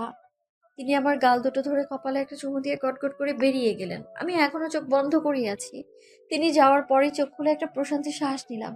আদ্র ভাইয়ার সামনে থাকলে কেন যেন আমার লজ্জায় মরে যেতে ইচ্ছে করে, জানা নাই কেন। আমি তার দেয়া ব্যাগ খুলে দেখতে লাগলাম। ব্যাগের ভেতরে ড্রেসগুলো দেখে আমার চোখও চড়ক কাজ। আদ্র ভাইয়ার চয়েস এতটা ভালো জানা ছিল না আমার। ব্যাগের ভেতরে একটা ডার্ক নীল কালারের গাউন ছিল। পুরো গাউনে নীল আর সাদা কালারের স্টোন বসানো, বেশ সুন্দর দেখতে গাউনটা। আদ্রিজা রুমে বসে বসে অস্থিরভাবে পায়চারি করছে। বেশ অস্থির এবং নার্ভাস ফিল হচ্ছে ওর। কারণটা যে একমাত্র রোশন তাও ভালো জানে। এতদিন পর রোশন ওর সামনাসামনি হবে ভাবতেই লজ্জায় কুকড়ে যাচ্ছে ও। আদ্রিজা আর রোশন এর বিয়ে পারিবারিকভাবে ঠিক করা হলেও রোশন ওকে পাগলের মতো ভালোবাসে। রোশনের আদ্রিজার সাথে করা আচরণগুলো দেখলে মনে হয় আদ্রিজা যে রোশনকে পছন্দ করে না এমনটা না, আদ্রিজাও রোশনকে ভালোবাসে। ওর পাগলামি গুলো দেখে বেশ ভালো লাগে। এতদিন রোশনের সাথে যোগাযোগ বন্ধ ছিল। আদ্রিজাই চেয়েছিল যে বিয়ের আগে এবং যতদিন পর্যন্ত ওর চাকরি হবে না ততদিন পর্যন্ত কথা বলা যাবে না। রোশনও আদরে গ্রহণ করেছিল আজিজার সিদ্ধান্ত। আজ প্রায় 4 বছর পর পুনরায় দেখা হচ্ছে ওদের। সন্ধ্যায় আমি রেডি হয়ে নিচে নামতে আদ্র ভাইয়াকে দেখে কিছুটা টাসকি খেলাম, কারণ আদ্র ভাইয়ার ড্রেস আর আমার ড্রেসের কালার একদম ম্যাচ। আর স্পেশালি আদ্র ভাইয়াকে বেশ হ্যান্ডসাম লাগছে। মায়েরাকে দেখে আদ্র হা করে ওর দিকে তাকিয়ে আছে। তখনই পিছন থেকে ওর ফ্রেন্ড রাহুল ওকে ধাক্কা দিয়ে বলে, এভাবে দেখিস না, ভাবির নজর লেগে যাবে। বলেই বাকি সব ওরা হেসে দেয়। আদ্র রাহুলের দিকে চোখ গরম করে তাকায়। এদিকে মায়েরার দিকে একজন লোভার্ত দৃষ্টি দেখে নিক্ষেপ করে তাকিয়ে আছে, কিন্তু মায়েরা সেই লোকটিকে লক্ষ্য করেন। লোকটি শয়তান হাসি দিয়ে বলে, আজ রাতেই আমার চাই। আমি আদ্র ভাইয়ার থেকে চোখ সরিয়ে স্টেজে আদ্রিতা আপুর দিকে গেলাম। রওশন ভাইয়ারা এখনো আসেনি। আপু সেই কখন থেকে একা একা বসে আছে। আমি আপুর কাছে গিয়ে বললাম, আপু। আপু আমার দিকে তাকিয়ে মুচকি হাসি দেয়, তারপর বলে, আজকে তোকে অনেক সুন্দর লাগছে রে মায়েরা, ড্রেসটা বেশ সুন্দর। আদ্র দিয়েছে বুঝি? হুম। দেখেছিস আমার ভাইয়ের চয়েস কতটা বেটার? উফ আপু, এসব কথা রাখো তো। কেন, বরের কথা বলাতে লজ্জা লেগেছে বুঝি? আমি কিছু না বলে মাথা নিচু করে নিই। মায়েরা আর আদ্রিজা কথা বলছিল, তখন ওই লোকটা আসে যে কিনা মায়েরার দিকে লোলভ দৃষ্টিতে তাকিয়েছিল। তিনি এসে মায়েরার গা ঘেঁষে দাঁড়ান। মায়েরার বেশ অস্বস্তি হচ্ছে লোকটার কারণে। লোকটি আদ্রিজার উদ্দেশ্যে বলে, কেমন আছো আদ্রিতা? জি আলহামদুলিল্লাহ। আমাকে চিনতে পেরেছ? হুম, আপনি রওশনের ফ্রেন্ড রাহুল না? হুম। লোকটা আপুর সাথে কথা বলার পর আমার দিকে বাজে দৃষ্টিতে তাকায়, কিন্তু আমি কিছু বলতেও পারছি না রওশন ভাইয়ের বন্ধু বলে। লোকটা আদ্রিতা আপুকে জিজ্ঞেস করে, তাই সুন্দরীটা কে? আদ্রিতা আপু হেসে উত্তর দেয়, আমার চাচাতো বোন। ওনারা দুজন কথা বলছিল, তখনই আদ্র ভাইয়ার আগমন ঘটে। আমি মনে মনে প্রশান্তির শ্বাস ফেলি। আদ্র ভাইয়াকে দেখা মাত্র রাহুল নামে লোকটা বলে, তুমি আদ্র না? আদ্র ভাইয়া না চাইতেও মুখে হাসি রেখা ফুটিয়ে বলে, জি। কেমন আছো? এই তো, আপনি? ভালো। আচ্ছা, আপনারা কথা বলুন, আমার মায়েরার সাথে একটু কাজ আছে। কথা শেষ না করা মাত্রই তিনি আমার হাত টেনে রাহুলের কাছ থেকে সরিয়ে নেয়। আদ্র ভাইয়া আমাকে বাসার ছাদে এনে দেয়ালে চেপে ধরে জিজ্ঞেস করে, এই তুই লোকটার গা ঘেঁষে কেন দাঁড়িয়েছিলি? আমি কাঁপা কাঁপা কণ্ঠে বলি, আমি কই দাঁড়ালাম, তিনি তো এসে আমার গা ঘেঁষে দাঁড়িয়ে আমাকে কেমন বাজে দৃষ্টিতে দেখছিলেন। কি, আজকে তো লোকটাকে মেরেই ফেলবো।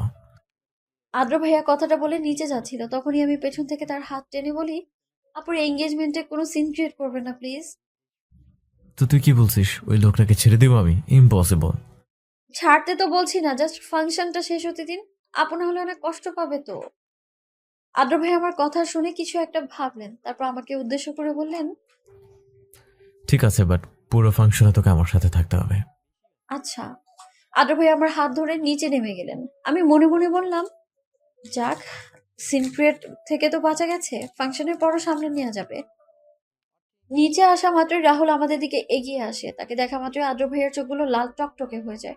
আমার ভয় হচ্ছে, যদি আদ্র ভাইয়া তার রাগ কন্ট্রোল করতে না পারে তখন কি হবে। রাহুল এগিয়ে এসে বলে, আরে তোমরা কইছিলে, ফাংশন তো শুরু হয়ে গেছে। আদ্র ভাইয়া দাঁতে দাঁত চেপে বলে, আমাদের একটু কাজ ছিল।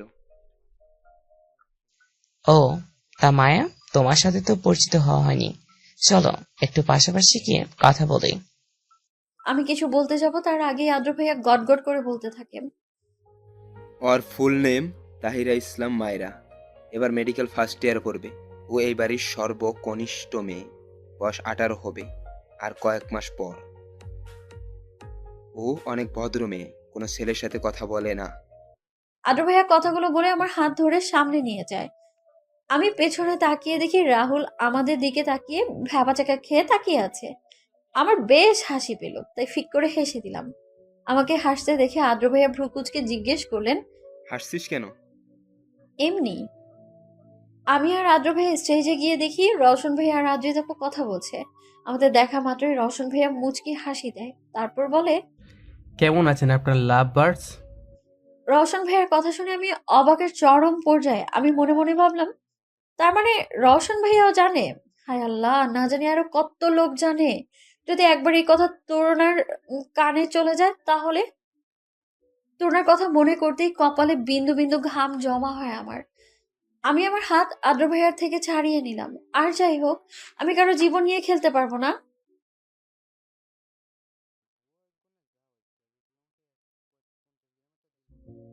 বেঘোরে ঘুমাচ্ছে মাইশা। একটু আগেই ওকে ঘুমের ইনজেকশন দিয়েছে আয়ান। আয়ান একটা রিপোর্ট হাতে নিয়ে কেবিনের সোফায় বসে পড়ে। রিপোর্টটা মাইশার প্রেগনেন্সির রিপোর্ট ছিল। আয়ানের মুখে চিন্তার রাশ স্পষ্ট। ও ভাবছে, মাইশা প্রেগনেন্ট, তাও ওর আবার বিয়ে হয়নি। কার বাচ্চার মা হবে ও? বাসায় জানলে যে কি হবে। একটা কনফিউশন ক্লিয়ার করে দিই। আয়ান মাইশাকে পছন্দ করে না। ও শুধু ওকে বোনের নজরেই দেখে। সাদে ওই কথাটা ও অন্য কাউকে উদ্দেশ্য করে বলেছে। আয়ানের ভাবনার মাঝেই মাইশা ঘুমের মধ্যে কেমন যেন অদ্ভুত আচরণ করতে থাকে। বারবার কারো নাম নিয়ে বিড়বিড় করতে থাকে। আয়ান মাইশার মুখের কাছে কান নিয়ে শোনার চেষ্টা করে ও কি বলছে। মাইশা বলে, মেঘ মেঘ আমাকে ধোকা দেয়নি, ও আমাকে ভালোবাসে, আমাকে ভালোবাসে ও। তাহলে মাইশার বাচ্চাটার বাবার নাম কি মেঘ? আদ্রিতাপুর পাশে মনমরা হয়ে বসেছিলাম। কেন যেন কিছুই ভালো লাগছে না। আদ্র ভাই আমার না কথাটা মনে পড়তেই বুকে কেমন একটা মোচড় দিয়ে উঠছে। কিন্তু কেন? আমি তো আর আদ্র ভাইয়াকে ভালোবাসি না। আমি এইসব কথা ভাবছিলাম, তখনই আম্মু এসে বলে, মায়রা, তোর রুমে আমার ফোনটা রেখে এসেছি মনে হয়, একটু এনে দে না মা। আচ্ছা যাচ্ছি। উপরে যাওয়ার আগে আদ্র ভাইয়ার দিকে তাকিয়ে দেখলাম তিনি তার বন্ধুদের সাথে কথা বলে ব্যস্ত। কেন যেন তাকে ডিস্টার্ব করতে ইচ্ছে করলো না, কারণ তিনি কখনো এমন ফ্রি টাইম পান না। আমি একা একাই উপরে গেলাম। মায়েরা যখন উপরে যাচ্ছিল তখন সেটা দেখে শয়তানি হাসি দেয় রাহুল। মায়েরা উপরে যাওয়া মাত্রই রাহুলও সবার চোখ আড়াল করে মায়েরার পিছু পিছু যায়। 3-4 বছরের একটা বাচ্চার ছবি নিয়ে কাঁদছে একজন বৃদ্ধ লোক। বৃদ্ধ লোকটির বয়স 60 বছর তো হবেই। বৃদ্ধ লোকটি বাচ্চাটির ছবিতে চুমু দিয়ে কেঁদে বলে, আর কত অভিমান করে থাকবি দাদু, এবার তো ফিরে আয়। পুরো 13টা বছর ধরে থেকেছিস, কতদিন তোকে দেখি না, একবার তো দেখা দে দাদু। বৃদ্ধ লোকটি কাঁদছিল। তখনই রুমে ঢুকে আদনান মাহমুদ। আজ এ বুড়োকে কি বাহানা দেব কে জানে। আদনান মাহমুদকে দেখা মাত্রই বৃদ্ধ লোকটি তার চোখের পানি মুছিয়ে আশার আলো নিয়ে তার দিকে তাকিয়ে জিজ্ঞেস করে, কোনো খবর কি পেলি সুহার আদনান? না বাবা, অনেক খুঁজেছি, সোহাগ কোনো খোঁজ পেলাম না। বৃদ্ধ লোকটির আশার আলো যেন নিমিষেই নিভে যায়। আমার ফোন নিয়ে রুম থেকে বের হতে যাচ্ছিলাম, তখনই রাহুল রুমে ঢুকে দরজাটা লক করে আমার দিকে অদ্ভুত ভাবে তাকায়। রাহুলের এমন দৃষ্টিতে আমার প্রচন্ড ভয় হচ্ছে। রাহুলকে দেখে আমি তাকে জিজ্ঞেস করলাম, আপনি এখানে কেন? রাহুল অদ্ভুত হেসে বলে, মজা নিতে এসেছিস? বলেই রাহুল আমার দিকে এগিয়ে আসছিল। আমি বুঝতে পারলাম তার কোনো খারাপ উদ্দেশ্য আছে। আমি চিৎকার দিতে যাব তার আগে উনি এসে আমার মুখ চেপে ধরে। ভয়ে থরথর করে কাঁপছি আমি। বারবার আদ্র ভাইয়ার কথা মনে পড়ছে আমার। রাহুল আমার গাউনের 2 হাতা টান দিয়ে ছিঁড়ে ফেলে। তিনি এত জোরেই টান দিয়েছিল যে যার ফলে 2 হাত দিয়ে আমার রক্ত বেয়ে বেয়ে পড়তে থাকে।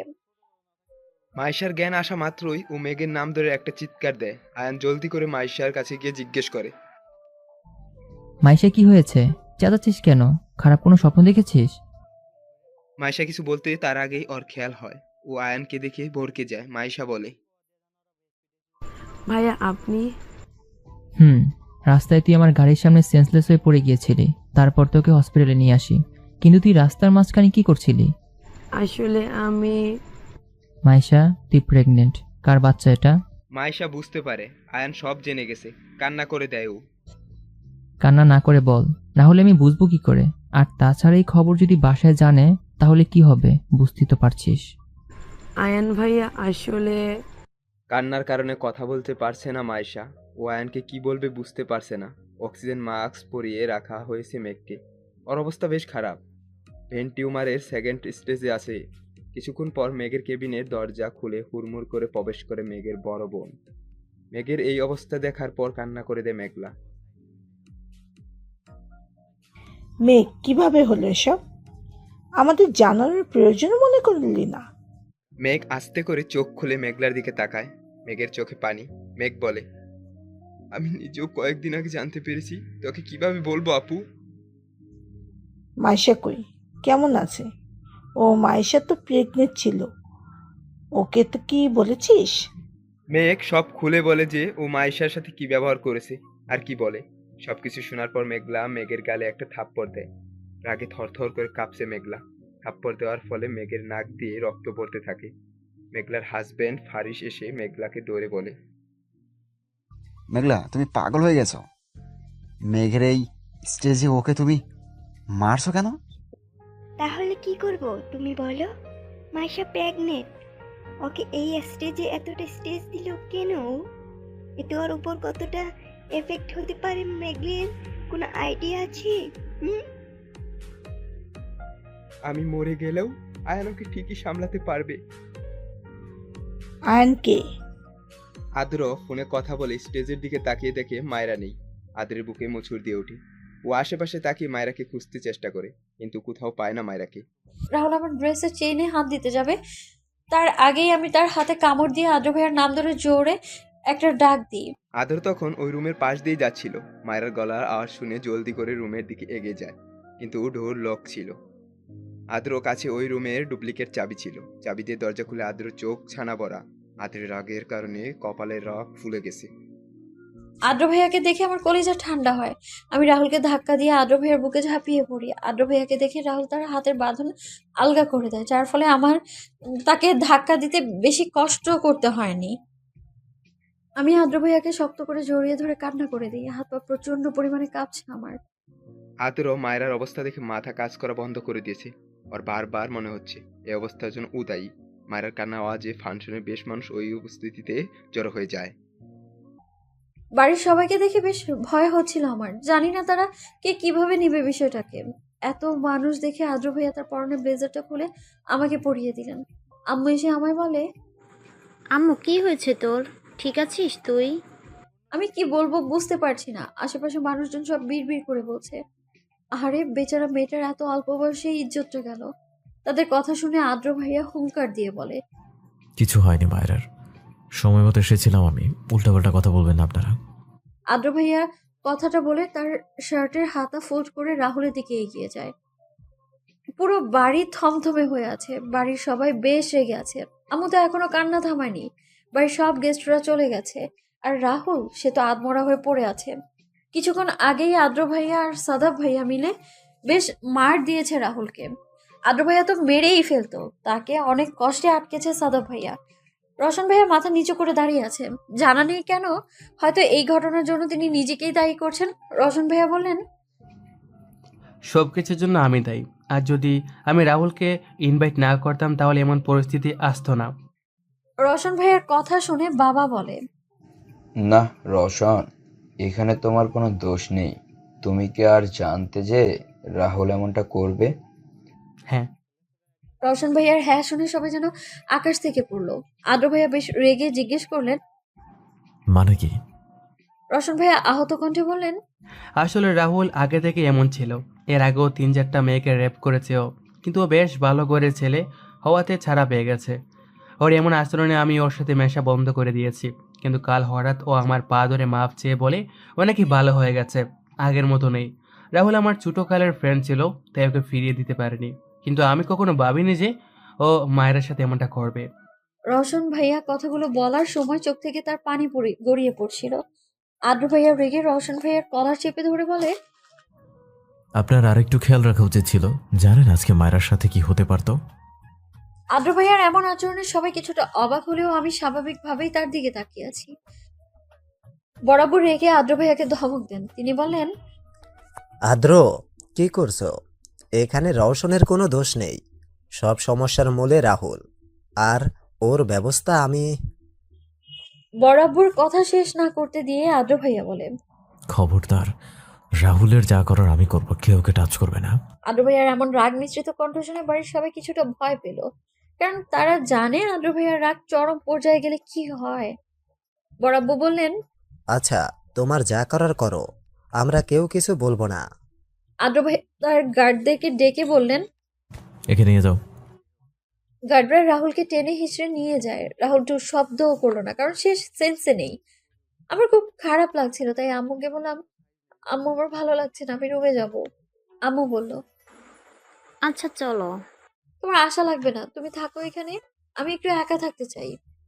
আম্মু আমার কথা শুনে কপালে একটু চুমু দিয়ে বললেন, আচ্ছা যাও। আমি উঠে রুমের দিকে যাব তার আগেই পায়ের ব্যথার কারণে পা ধরে নিচে বসে পড়লাম। পায়ের দিকে তাকিয়ে দেখলাম বেশ বড় একটা কাঁচ ঢুকে গেছে। আম্মু আব্বু সবাই এগিয়ে আসলেন আমার দিকে। আব্বু বলল, কি হয়েছে আম্মু? বাবা পায়ে কাঁচ ঢুকে গেছে। আমার কথা শুনে বরাবর এগিয়ে গিয়ে সার্ভেন্টদের ডেকে বললেন, কি কাজ করো তোমরা? ঠিকভাবে বাসাটা পরিষ্কার করতে পারো না? সার্ভেন্টদের মধ্যে একজন রেগে বললেন, ম্যাম, আমরা পুরো বাড়ি ফুল ক্লিন করেছি, কিন্তু কিভাবে যে কাচের টুকরোটা আসলো। চুপ করো আর দেখো এখানে আরো কোনো কাচের টুকরো আছে কিনা। সার্ভেন্টরা জায়গা পরিষ্কার করতে লাগলো। আদ্র ভাইয়া এসে আমাকে কোলে তুলে নিলেন। আমি তার দিকে অবাক হয়ে তাকিয়ে আছি। আশেপাশে তাকিয়ে দেখি সবাই আদ্র ভাইয়ার দিকে তাকিয়ে আছে। আদ্র ভাইয়া ভ্রুকুচকে বললেন, এভাবে তাকিয়ে আছো কেন সবাই? আদ্রিতা আপু বলল, তুই ওকে কোলে নিলি কেন? আমি ওকে রুমে নিয়ে ব্যান্ডেজ করে দেবো, এমনিতেও ও এখন আর উপরে যেতে পারবে না। বড়াম্মু আদ্র ভাইয়াকে বললেন, হ্যাঁ সেটাই ভালো, তুই মায়রাকে ব্যান্ডেজ করে দিস। আর হ্যাঁ, খেয়াল রাখিস যেন ও ব্যথা না পায়। বড়াম্মুর উদ্দেশ্যে কথাটা বলে আদ্র ভাই আমাকে কোলে করে উপরে নিয়ে যান। আমি লজ্জায় মাথা নিচু করে আছি, হাত পা প্রচন্ড কাঁপছে আমার। এই প্রথম আদ্র ভাইয়ার কোলে উঠলাম, তা বাড়ির সবার সামনে। ইস, কেন যে পায়ে কাজ ঢুকতে গেল, তাহলে তো এতটা লজ্জার সম্মুখীন হতে হতো না। আদ্র ভাইয়া আমাকে রুমে এনে সোফায় বসিয়ে দিলেন। তারপর ফার্স্ট এড বক্স এনে আমার হাতের দিকে হাত বাড়ালেন। তার আগে আমি তার হাত ধরে বললাম, আমি হাতের রক্ত ক্লিন করতে পারবো। আমার কথা শুনে তিনি ধমকে সুরে বললেন, জানা আছে, হ্যাঁ জানা আছে কি ক্লিন করবি, এখন আমাকে আমার কাজ করতে দে। তার ধমকে কেঁপে উঠলেও আমি আমার সিদ্ধান্তে অটল। তাকে দিয়ে আমার হাত পরিষ্কার করাবো না, এটাই ভেবে রেখেছি আমি। কিন্তু তিনি আমার কথা শুনলেন না। আমার হাত থেকে আস্তে আস্তে ব্লাড ক্লিন করতে লাগলেন। তার এক একটা স্পর্শ যেন আমার শ্বাস থমকে দেওয়ার জন্য যথেষ্ট। কেন যে আদ্র ভাইয়ের স্পর্শে এতটা অদ্ভুত ফিলিংস আসে জানা নেই আমার। ওই সাদাত ভাইয়া যখন আমার হাত ধরে তখন তো এমন কোনো অদ্ভুত ফিলিং হয় না, তাহলে আদ্র ভাইয়ার টাচে কেন এমনটা হয়? এসবই ভাবতে ভাবতে আমার গাল দুটো লাল টমেটোর মতো লাল হয়ে ওঠে। আদ্র ভাইয়ার দিকে তাকিয়ে দেখি তিনি মনোযোগ সহকারে ব্লাড ক্লিন করতে ব্যস্ত। হাতের ব্লাড ক্লিন করা হলে তিনি অতি যত্ন সহকারে হাতে ব্যান্ডেজ করে দেয়। তারপর আমার দিকে তাকিয়ে বাঁকা হাসি দিয়ে বলে, তোর এই টমেটোর মতো গাল দেখলে ইচ্ছা করে কামড়ে খেয়ে ফেলি। আদ্র ভাইয়ের কথা শুনে তার দিকে ড্যাব ড্যাব করে তাকিয়ে থাকি। পরে মাথা নিচু করে নিই আমি। লোকটা এত বেহায়া কেন? সব সময় কেন কোনো না কোনো কথায় আমাকে লজ্জা কেন ফেলে দেয় সে? আমি বেহায়া দেখেই তো তুই এত ভদ্র। বেহায়া না হলে তোর মতো নিরামিষকে হ্যান্ডেল করতাম কি করে? তার থেকে কথা শুনে আমার মাথা চক্কর দিয়ে উঠল। আমি তাকে বললাম, এই আপনি আমার মনের কথা শুনলেন কি করে? মনের কথা কেন, আমি তোর সব কথাই শুনতে পাই। তোর চোখের ভাষা, তোর ইশারা, সব। ভালোবাসি যে তোকে, এতটুকু না বুঝতে পারলে কি করে হয়? তার কথা শুনে কি উত্তর দিব জানি না, কিন্তু এতটুকু জানি তিনি আমাকে প্রচন্ড ভালোবাসে। কিন্তু এই ভালোবাসার কোনো মানে নেই। এটা অসমাপ্ত ভালোবাসা, এটা কখনো পূর্ণতা পেতে পারবে না। বেশ খারাপ লাগছে আমার, বুকে চাপ অনুভব করছি অনেকটা। কেন যেন এই কথাগুলো ভাবলেই খারাপ লাগা কাজ করে আমার। হঠাৎ অনুভব করলাম কেউ আমার পা স্পর্শ করেছে। তাকিয়ে দেখি আদ্র ভাইয়া। জলদি করে পাটা সরিয়ে নিলাম আমি। আমার পা সরানোর কারণে তিনি বিরক্ত হয়ে বললেন, কি হয়েছে, পা সরালি কেন? আপনি আমার পায়ে টাচ করছেন কেন? পা না টাচ করলে ওষুধ কি মুখ দিয়ে লাগাবো? তার এমন রাগ মিশ্রিত কণ্ঠে কিছুটা অবাক হলাম। আমি তাকে বললাম, আপনি তো আমার বড়, তাহলে কিভাবে? আমার কথা অসমাপ্ত রেখে আদ্র ভাইয়া বললেন, বড় ছোট এসবে কিছু যায় আসে না, এখন জলদি পা দে, না হলে থাপ্পড় দিব একটা। না চাইতেও পা এগিয়ে দিতে হলো আমার। আদ্র ভাই আমার পায়ের ব্লাড ক্লিন করে ব্যান্ডেজ করে দেয়। আমার প্রচুর আনইজি ফিল হচ্ছে, খারাপ লাগছে বলা চলে, কারণ আদ্র ভাইয়াকে দিয়ে নিজের পা ছুতে দেওয়ার ইচ্ছে একেবারেই ছিল না আমার। হঠাৎ আদ্র ভাই আমাকে কোলে তুলে নিলেন আর আমি চমকে থেকে জিজ্ঞেস করলাম, আবার কেন কোলে তুলছেন? তিনি আমাকে কিছু না বলে বাইরে নিয়ে যেতে থাকে। আমি তাকে বারবার জিজ্ঞেস করছি কই নিয়ে যাচ্ছেন, কিন্তু তিনি কোনো উত্তরই দিলেন না। নিচে এসে আমাদের আবার এভাবে দেখে আদ্রিতা আপু ভ্রু কুচকায়। আপু বলে, আদ্র, ওকে আবার নিচে নিয়ে এসেছিস কেন? রুমে রেস্ট করুক। আদ্র ভাইয়া গম্ভীর কণ্ঠে বলে। ওকে ক্লিনিকে নিয়ে যাচ্ছি। আদ্রিতা আপু অস্থির হয়ে জিজ্ঞেস করে, কেন? মায়ের বেশি খারাপ লাগছে নাকি? পায়ে কাজ ঢুকেছে, তাই একবার আয়নের থেকে চেক আপ করে আসি, পরে যদি ইনফেকশন হয়। আরে গাধা, এতটুকু কাজ ঢোকাই ইনফেকশন হয় না। তারপরও তোর যদি ভয় থাকে তাহলে হসপিটালে নিয়ে যা। আমি তাদের কথার মাঝে ফোড়ন কেটে বলি, আরে না আপু, এতটুকু কাজ ঢোকাতে হসপিটালে যাওয়ার কি আছে? আমি ঠিক আছি, ইনফেকশন হবে না। আদ্র ভাইয়া আমাকে ধমক দিয়ে বলে, তুই না বেশি বুঝিস, তোকে কথা বলতে বলছি নাকি? চুপ থাক। আমার জিনিসের কেয়ার আমি নিজেই রাখতে পারি। আদ্র ভাইয়ের কথা শুনে আদ্রিতা আপু মুখ টিপে হাসছে। হলরুমে কেউ নেই, শুধুমাত্র আদ্রিতা আপু ছাড়া। আদ্র ভাইয়ের শেষের কথাটা শুনে আমি প্রচন্ড রকম অবাক হলাম। আদ্র ভাইয়া আমাকে কোলে রেখে গাড়ি স্টার্ট দিলেন। আমি বিরক্ত হয়ে বললাম, আমি সিটে বসবো। তিনি গম্ভীর কণ্ঠে বললেন, কোনো দরকার নেই, চুপচাপ বসে থাক। আমি বেশ বিরক্ত হলাম তার এই রূপ আচরণে। মাইশা কান্না করতে করতে আয়ানকে বলে, মেঘের সাথে আমার রিলেশন কলেজ লাইফ থেকে। অনেক ভালোবাসি আমরা একে অপরকে। আমাদের রিলেশনের কথা মেঘের বড় বোন মেঘলা আপুও জানতো। তার মধ্যে একদিন ভুল করে আমার আর মেঘের মধ্যে ফিজিক্যাল রিলেশন হয়ে যায়। যদিও ভুলটা সম্পূর্ণ আমার প্রেগনেন্ট হওয়ার পর আমি ভয় পেলেও মেঘ আর মেঘের বড় বোন মেঘলা আপু বেশ খুশি ছিলেন। মেঘলা আপু আমাদের কাবিনও করিয়ে রেখেছে আমার প্রেগনেন্ট হওয়ার পর। মায়েশার কথার মাঝে আয়ান বলে, তার মানে তুই মেঘের লিগেলি ওয়াইফ? তারপর বিয়ের পরই মেঘ কেমন একটা অদ্ভুত আচরণ করতে থাকে। আমাকে ইগনোর করে, অন্য মেয়েদের সাথে রিলেশন করে। আমাকে মেঘ বলে যে ওর নাকি আমাকে আর ভালো লাগে না। কিন্তু আয়ান ভাইয়া, আমি শিওর মেঘ মিথ্যে বলছে, ওর কোনো প্রবলেম হয়েছে। তারপর মাইশা কিছুক্ষণ আগে ঘটে যাওয়া ঘটনা খুলে বলে। সব খুলে আয়মান দীর্ঘশ্বাস ফেলে। ও বুঝতে পারছে না ওর কি করা উচিত। আয়ান মাইশাকে বলে, তুই চিন্তা করিস না, আমি দেখছি কি করা যায়। ভাইয়া, বাসার সবাইকে কি বলবো? আমি দেখছি তো। আয়ান নিজের অ্যাপ্রন হাতে নিয়ে দাঁড়ালো। তারপর মাইশার দিকে তাকিয়ে একটা হাসি দিয়ে বলে, রেস্ট কর। আয়ান বেরোতে যাবে, তখন একজন নার্স এসে কেবিনে দাঁড়ায়। আয়ান উদ্দেশ্য করে বলে, স্যার। হ্যাঁ বলো। স্যার, আদ্র স্যার এসেছে মায়েরা ম্যামকে নিয়ে। আদরের নাম শুনে মাইশার গলা শুকিয়ে আসছে। আয়ান একবার মাইশার দিকে তাকিয়ে তারপর নার্সকে বলে, হঠাৎ? স্যার, মায়েরা ম্যামের পায়ে বেশ ব্যথা পেয়েছে আর হাতেও ব্যান্ডেজ করা দেখলাম। হোয়াট? মায়রার এই অবস্থা শুনে আয়ানের বুক মোচড় দিয়ে ওঠে। মায়রা অনেক আদরের আয়ানের কাছে। দুনিয়া একদিকে তো মায়রা একদিকে। নিজের জীবনের থেকেও বেশি ভালোবাসে আয়ান তার বোনকে। ছোট থেকেই বেশ আদরে বড় করেছে আয়ান মায়রাকে। আয়ান কাঁপা কাঁপা কণ্ঠে নার্সকে উদ্দেশ্য করে বলে, ওরা এখন কই? স্যার, আপনার কেবিনে বসে আছে। আয়ান দৌড়ে বেরিয়ে যায় মাইশার কেবিন থেকে। এদিকে মাইশাও বেশ টেনশন হচ্ছে মায়রার জন্য। অনেক আদরের বোন মায়রা, বলতে গেলে খান পরিবারের আত্মা হচ্ছে মায়রা। মায়রা নার্সকে জিজ্ঞেস করে, নার্স, মায়েরার অবস্থা কি বেশি খারাপ?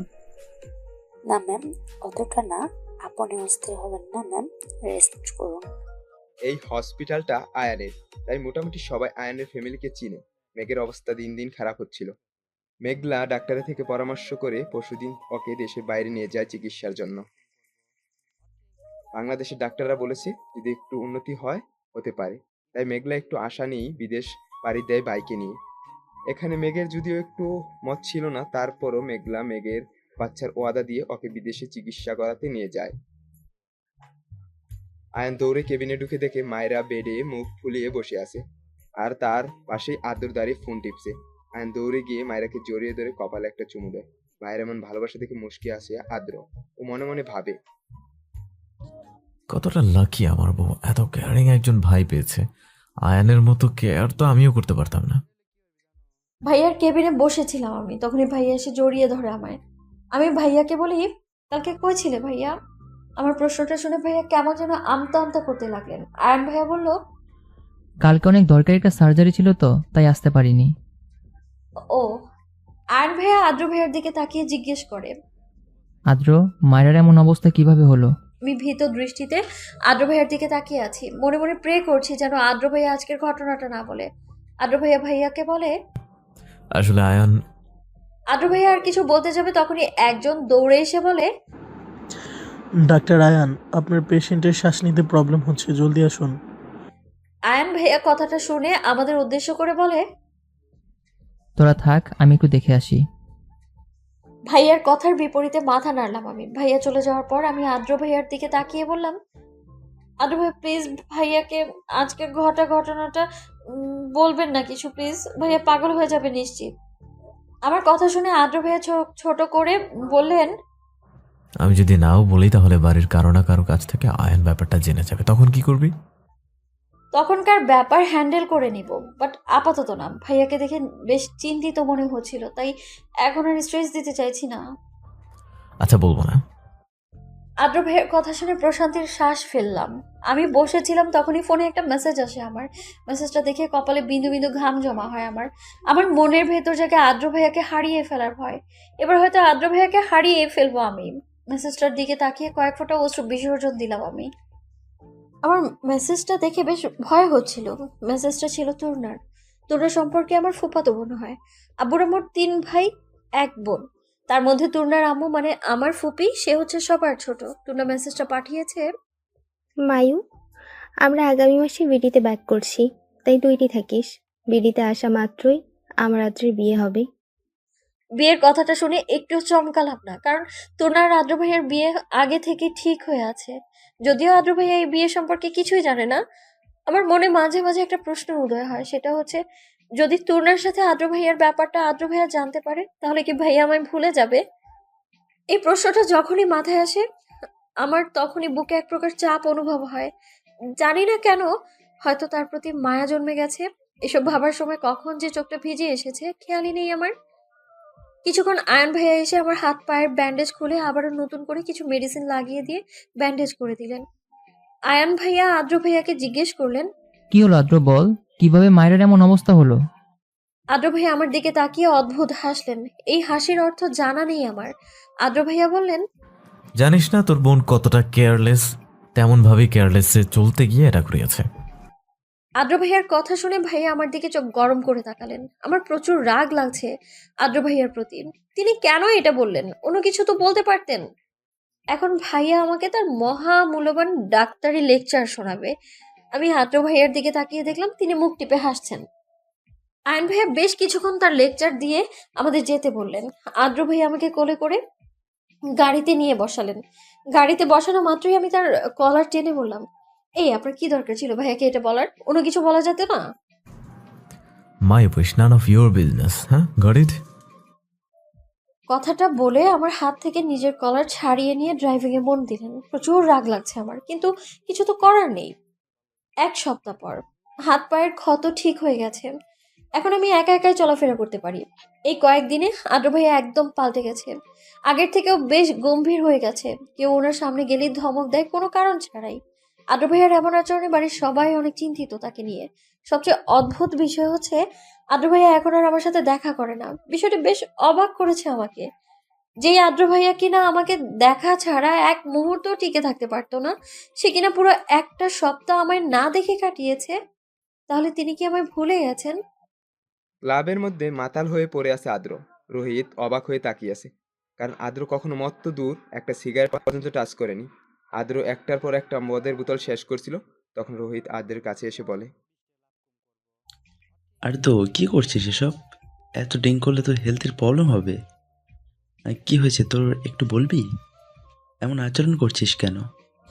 রোহিত, ওরা আমার মায়াকে নিয়ে যাবে। কারে নিয়ে যাবে মায়াকে? কি বলছিস তুই? ওর বাবা মা। কিন্তু কিভাবে?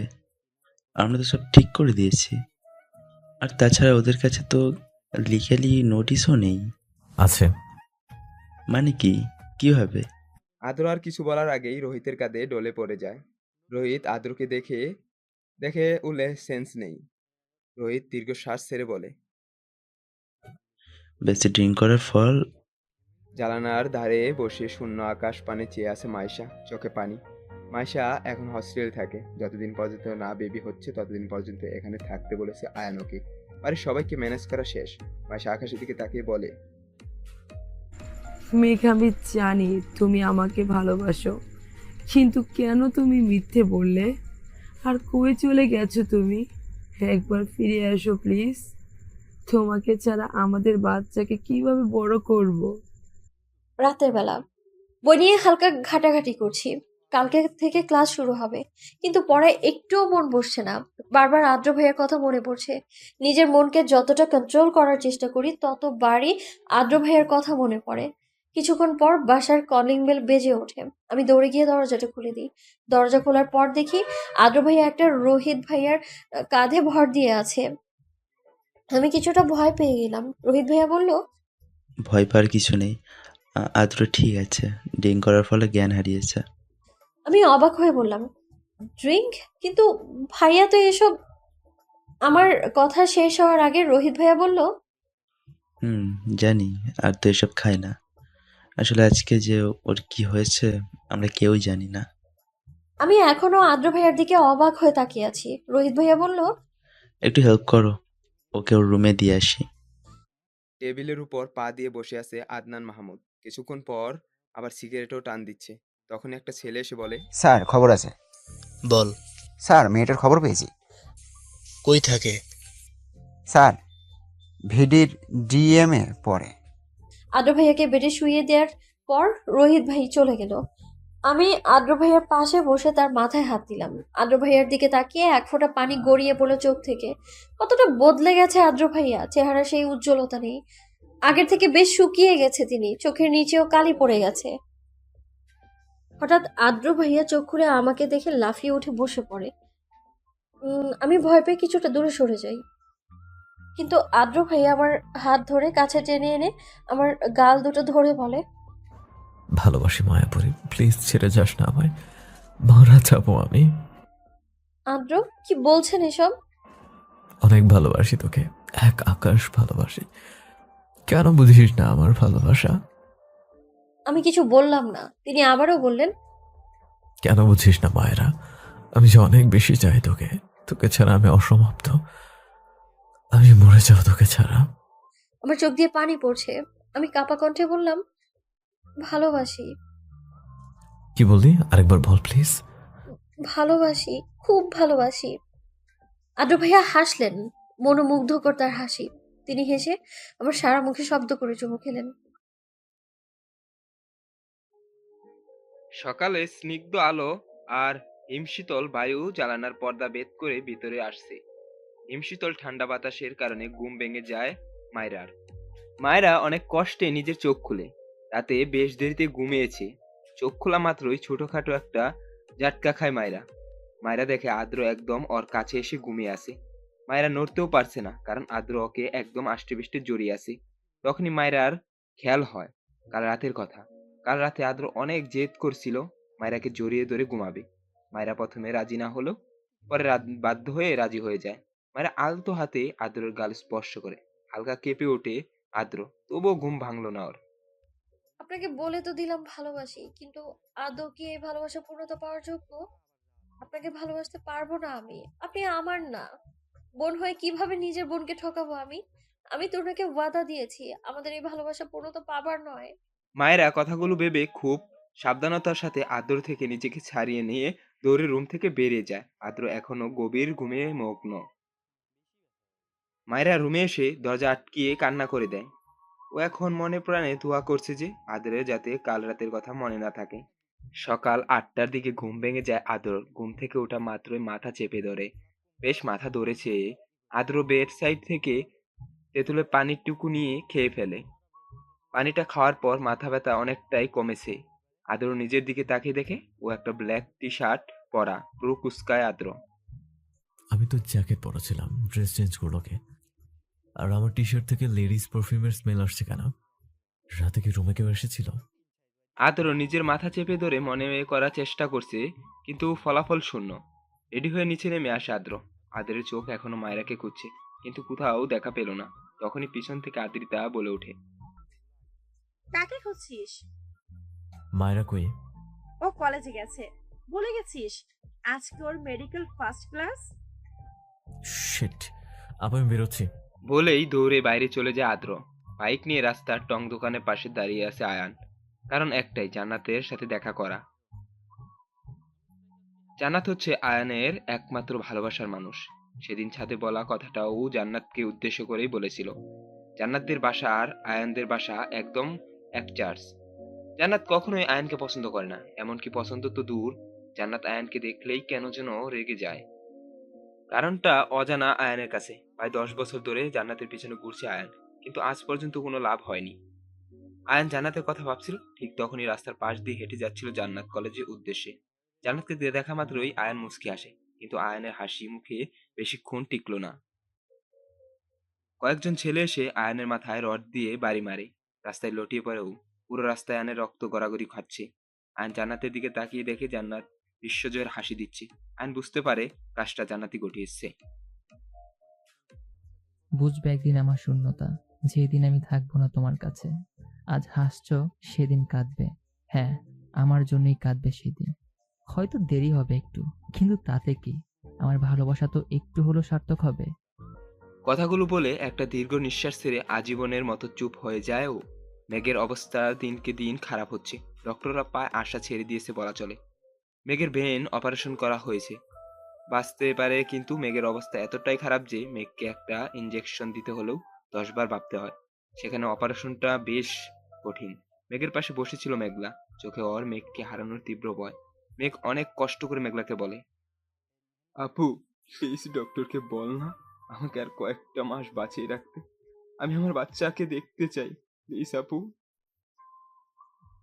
মেঘলা কি বলবে জানা নেই, ও ঠোঁট কামড়ে কান্না করেই যাচ্ছে। মায়েরা কলেজে এসে আশেপাশে ঘুরে দেখছে, তখনই কেউ পিছন থেকে ওর চোখ আঁকড়ে ধরে। মায়েরা হকচকি হয়ে ওঠে। কিন্তু আয়না তুই প্রত্যেকবার কিভাবে বুঝে যাস এটা আমি? সোলমেট যে। কবে দেশে আসলি? আজকেই, আর এইখানেই ভর্তি হয়েছি। সত্যি? হ্যাঁ। আমাকে তো এখন চিনেই না কেউ, আমি তো রাস্তার মানুষ, তাই না? না, তুমি রাস্তার ভিখারি। কেমন আছো ভাইয়া? কেমন আর থাকবো বলো, তোমার ফ্রেন্ড তো আমার জীবনটাকে পুরো নরক বানিয়ে ফেলেছে। কি বললে? মনে আছে রোহান আয়ান কে আপনাদের? ওরা কথা বলছিল, তখনই আদ্র আসে। আদ্র এসে রোহানের সাথে হাক করে। মায়েরা আদ্রকে দেখে কিছুটা চমকে যায়, আর আদ্র মায়েরার দিকে তাকিয়ে রহস্যময় হাসি দেয়। হাতুড়ে একাধারে কেঁদে যাচ্ছে মায়েরা, চোখগুলো ধারণ করেছে মায়েরার। আদ্র বিরক্ত নিয়ে তাকিয়ে আছে মায়েরার দিকে। ওর মতে ডাক্তার তো বলেইছেই যে আয়ান ঠিক আছে, তবে তারপরও এত কান্নার কারণ কি? মায়েরা কান্না বন্ধ করো, ডাক্তার তো বলেছেন আয়ন ঠিক হয়ে যাবে, তারপরও এত কান্না করার কি আছে? মায়েরা আমি তোরে থামতে বলছি। মায়েরা কান্না না থামিয়ে নিজের মতো করে কেঁদেই যাচ্ছে। আদ্র রেগে মায়ের হাত ধরে টানতে টানতে কেবিনের বাইরে নিয়ে যায়। বাইরে আসা মাত্রই দেখে ওদের বাড়ির সবাই অস্থির হয়ে দৌড়ে আসছে। আদ্র ওনাদের দিকে তাকিয়ে বললেন, ভেতরে যান, আমি আসছি। বলেই মায়েরাকে টানতে টানতে নিয়ে যায়। মায়েরা কিছু বলতে পারছে না, ও এখনো আয়নের অ্যাক্সিডেন্টের একটা শট খেয়ে আছে। আদ্র আর মায়েরার দিকে তাকায় না, অবাক দৃষ্টিতে তাকিয়েছে মায়েরার বাবা। তিনি বলেন, আর্য, মায়েরাকে এভাবে টেনে কই নিয়ে যাচ্ছ? আরে চাচু, ওটা ওদের ব্যাপার, ওদের উপরে ছেড়ে দাও। ওদের ব্যাপার মানে? চাচু ছাড়ো তো, এখন আয়ানকে দেখতে চলো। আদ্রিতা মায়েরার ভুং বাং বুঝিয়ে আয়নকে দেখতে নিয়ে যায়। আয়নের মাথার ক্ষত অতটা গভীর নয়, তাই এই অবস্থায় বেঁচে যায়। আপাতত ওকে অজ্ঞান করে রাখা হয়েছে। আদ্র মায়েরাকে হসপিটালে ছাদে নিয়ে এসে রেলিং এর সাথে চেপে ধরে। আদ্র রাগান্বিত দৃষ্টিতে নিক্ষেপ করে মায়েরার দিকে বলে, কিন্তু কেন যেন মায়েরা এই দৃষ্টিকে ভয় পাচ্ছে না, নিজের ভাইয়ের চিন্তায় বিভোর। আদ্র মায়েরাকে কুদিত কণ্ঠে দমক দিয়ে বলে, প্রবলেম কি তোর? কান্না থামাতে বলছি শুনিস না? কথার অবাধ্য হতে বেশ ভালো লাগে, তাই না? আদ্রের কুদিত সুর শুনে মায়েরাকে কাঁপতে বাধ্য করে। ও এতক্ষণ মাথা নিচু করছিল, এবার ধীরে ধীরে মাথা উঁচু করে আদ্রের দিকে অশ্রুসিক্ত নয়নে তাকায়। মায়েরার এমন দৃষ্টিতে আদ্রের বুকে জ্বর উঠে যায়। মায়েরার গাল, ঠোঁট সহ পুরো মুখ লাল গোলাপি বর্ণ ধারণ করেছে। আদ্র এক দৃষ্টিতে মায়রার ঠোঁটের দিকে নেশার্ত ভাবে তাকিয়ে আছে। বেশ টানছে ওকে মায়রার দিকে। আদের দৃষ্টি বুঝতে পেরে মায়রা ওর বাম হাত দিয়ে আদের বুক স্পর্শ করে নিজের থেকে হালকা দূরে সরিয়ে দেয়। মায়রার স্পর্শে আদ্র হুঁশ ফিরে। ও মায়রা থেকে নজর সরিয়ে অন্যদিকে তাকায়। আর নিজেকে সামলাতে পারবে না শিওর। আদ্র বাইরের দিকে তাকিয়ে মায়রার উদ্দেশ্যে বলে, কেঁদে কেটে এভাবে ভাষায় ফেলার কোনো লজিক আমি দেখতেছি না। তুই কাঁদলে তো আয়ন সুস্থ হয়ে উঠবে না, তাই না? আর ডাক্তার তো বলেছেন যে আর ঠিক হয়ে যাবে আয়ান। মায়েরা কান্না থামিয়ে মাথা নিচু করে দাঁড়িয়ে আছে। মায়েরার কান্নার কারণ আয়ান না, শুধু অন্য কারণ আছে, তা আদ্র জানে না। আদ্র আবার বলে, তোর না এসেছে শুনলাম। মায়েরার বুক ধুক ধুক করে উঠেছে। মায়েরার কান্নার অন্য একটি কারণ হচ্ছে তোরনা। আজ দুপুরের দিকেই তোরনার ফ্যামিলি দেশে এসেছে। খবরটা জানা মাত্রই মায়েরার মন ছটফট করে থাকবে। মায়েরা কাপা কণ্ঠে বলে, রুনার কথাতে আদ্র ভাইয়া বিরক্ত কেন হলো? প্রচুর জ্বালা মেয়েটা। ওইটা মেয়ে নাকি সুপার গ্লু কে জানে, সবসময় আঠার মতো চিপকে থাকে, বিরক্তিকর একটা। আদ্রের কথা শুনে মায়েরা হাসে, মন খুলে হাসে। আদ্রের কথায় যতটা মজা পেয়েছে তার থেকে বেশি খুশি হয়েছে এই ভেবে যে আদ্র ভাইয়াও তাহলে তোরনাকে ভালোবাসে না। শত কষ্টের মাঝেও একটু হলেও শান্তি অনুভব করে মায়েরা। কিন্তু এই শান্তিটুকু হয়তো বেশিক্ষণ টিকবে না। মায়েরার হাসির দিকে মুগ্ধ দৃষ্টিতে তাকিয়েছে আদ্র। চোখের পলক পড়ছেই না ওর। চোখের পলক পড়লে যেন মায়েরা হারিয়ে যাবে। তার ভয়ে চোখের পলকও ফেলছে না। আদ্রের উইকনেস হচ্ছে মায়ের হাসি। মায়েরা যদি মুচকি হেসে ওর কাছে আসে, আই হাই কি যে হয় ওর। আদ্র অন্যমনস্ক হয়ে মায়ের দিকে তাকিয়ে বলে, তোর হাসিটা অনেক সুন্দর, এমন ভাবে আর হাসিস না, তাহলে আমাকে অকালে ওপরের টিকিট কাটতে হবে। আদ্রের কথা শোনা মাত্রই মায়েরার হাসা বন্ধ হয়ে যায়। সাথে সাথেই ওর গাল দুটো লাল বর্ণ ধারণ করে। মায়েরার এটা ছোটবেলার অভ্যাস। কেউ ওর একটু প্রশংসা করলেই লজ্জায় কুঁকড়ে যায়। মায়েরা মাথা নিচু করে আঙ্গুল মুচড়াতে বলে। মায়েরার গাল লালগুলো দেখে নিজেকে আর কন্ট্রোল করতে পারলো না আদ্র। ও মায়েরার সামনে গিয়ে গাল দুটো নিজ হাতে ধরে গালে চুমু দেয়। তারপর সাথে সাথে মায়েরা থেকে দূরে সরে যায়।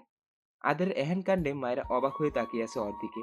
মাইশার প্রেগনেন্সির আজ 4 মাস পূর্ণ হলো, তাই চেক আপ করতে ডাক্তারখানায় এসেছে। মাইশা ডাক্তারের কাছে বসে আছে। ডাক্তার ওকে দেখে মাত্রই বলে, আরে মাইশা যে, তা মেঘের কি অবস্থা? দেশে এসেছে নাকি? মানে? মেঘের তো ব্রেন টিউমার ছিল, আমার কাছেই চিকিৎসা করা ছিল ও। কিন্তু ওর অবস্থা বেশ খারাপ ছিল, তাই বিদেশ নিতে বলেছিলাম। ডাক্তারের কথা শুনে অজ্ঞান হয়ে যায় মাইশা। হসপিটালের ছাদে চুপচাপ দাঁড়িয়ে আছে মায়েরা। আদ্র ফোনে কথা বলায় ব্যস্ত। মায়েরা রেলিং ধরে দাঁড়িয়ে ঢাকার ব্যস্ত নগরী দেখছে। হঠাৎই ঝুম বৃষ্টি। বৃষ্টির কারণে আদ্র তাড়াতাড়ি ফোনে কথা বলা মায়েরার দিকে এগিয়ে যায়। আদ্র মায়েরার কাছে গিয়ে দেখে মায়েরা পুরো ভিজে গেছে, শীতে কাঁপছে। চল সাইডে দাঁড়াই, এই অবস্থাতে নিচে যাওয়া যাবে না। মায়েরা আর আদ্র ছাদের এক সাইডে এসে দাঁড়ায়। শীতে প্রচন্ড কাঁপছে মায়েরা। আদ্র মায়েরার পিছনে গিয়ে জড়িয়ে ধরে। আদ্র মায়েরাকে পিছন থেকে জড়িয়ে ধরার পর মায়েরা শিউরে ওঠে। সারা শরীর অদ্ভুতভাবে কেঁপে ওঠে মায়েরার। মায়েরার কাঁপুনির কারণে আদ্র মায়েরাকে আরেকটু জোরে জড়িয়ে ধরে। আদ্র মায়েরার কানের কাছে গিয়ে বলে, বেশি ঠান্ডা লাগছে? আদ্রের এমন শীতল কণ্ঠ শুনে আরেক দফা কেঁপে ওঠে মায়েরা ও মাথা নিচু করে বলে, নিচে চলুন প্লিজ। আদ্র মায়েরাকে ছেড়ে দেয়। তারপর নিজের পরনের টি শার্টটা খুলে মায়েরাকে পরিয়ে দেয়। আদ্রের শরীরে এখন শুধুমাত্র একটা পাতলা গ্রে কালারের টি শার্ট আছে। আদ্র মায়েরাকে টি শার্টটা পরিয়ে দিয়ে বলে, এখন চল। আপনার ঠান্ডা লাগছে না? চল। মায়েরা হাফ ছেড়ে নিচে যাওয়ার উদ্দেশ্যে পা বাড়ায়। জান্নাত নিজের রুমে অস্থিরভাবে পায়চারি করছে। ওর অস্থিরতার একটাই কারণ, আর সেটা হচ্ছে আয়ান। কিন্তু জান্নাত ভেবে পাচ্ছে না ও কেন আয়ানকে নিয়ে এত ভাবছে। ও তো নিজেই চেয়েছিল যে আয়ান মারা যাক, তাহলে এখন কেন আয়ানের জন্য খারাপ লাগছে? জান্নাত কথাগুলো ভাবছিল, তখনই ওর আম্মু ওর রুমে প্রবেশ করে। এভাবে পায়চারি করছিস কেন জান্নাত? জান্নাত মায়ের দিকে অপরাধমূলক দৃষ্টিতে তাকায়। জান্নাতের আম্মু জান্নাতের এমন দৃষ্টিতে কিছুটা চিন্তিত হন। জান্নাতের আম্মু বলল, কি হয়েছে জান্নাত, তোকে এমন দেখাচ্ছে কেন? ঠিক আছিস তুই? কিছু কি হয়েছে? জান্নাত মায়ের হাত ধরে বেডে বসিয়ে মায়ের কোলে মাথা রেখে শুয়ে পড়ে। জান্নাত হাত দিয়ে ওর আম্মুকে ইশারা করে বলে মাথায় বিলি কেটে দিতে। জান্নাতের আম্মু তাই করে। জান্নাত এবার মুখ খুলে বলে, আচ্ছা আম্মু, নিজের ভালোর জন্য কোনো খারাপ কাজ করলে কি খুব বেশি ক্ষতি হয়?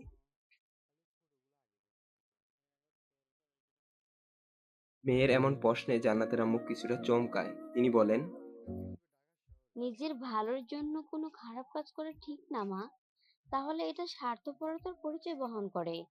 যদি পারো তাহলে ব্যাপারটা সংশোধন করার চেষ্টা করো, কিন্তু খারাপ কাজ করা ঠিক না। কারণ তুমি যেই খারাপ কাজটা করবে সেটা হয়তো তোমাকে কোনো না কোনো সময় অনুশোচনা জাগাবে, তোমার খারাপ লাগা কাজ করবে। জান্নাত এতক্ষণ মন দিয়ে মায়ের কথাগুলো শুনছিল। চোখ দিয়ে পানি গড়িয়ে পড়ছে ওর। আসলে ওর প্রচন্ড অনুশোচনা কাজ করছে ওর ভিতরে ভিতরে। কত বিক্ষত হয়ে যাচ্ছে সে।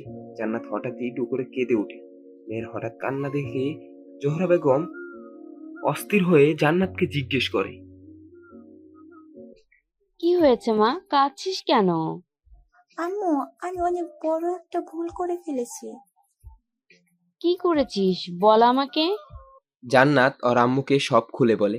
সবকিছু শোনার পর জোহরা বেগম জান্নাতের গালে জোরে একটা থাপ্পড় মারে। থাপ্পড়ের শব্দ শুনে পাশের রুম থেকে জান্নাতের বাবা দৌড়ে আসে। তিনি এসে জান্নাতকে আগলে নিয়ে জোহরা বেগমকে চক্ষুরক্ত করে নিক্ষেপ করে। কি হলো, মেয়েটাকে মারছো কেন?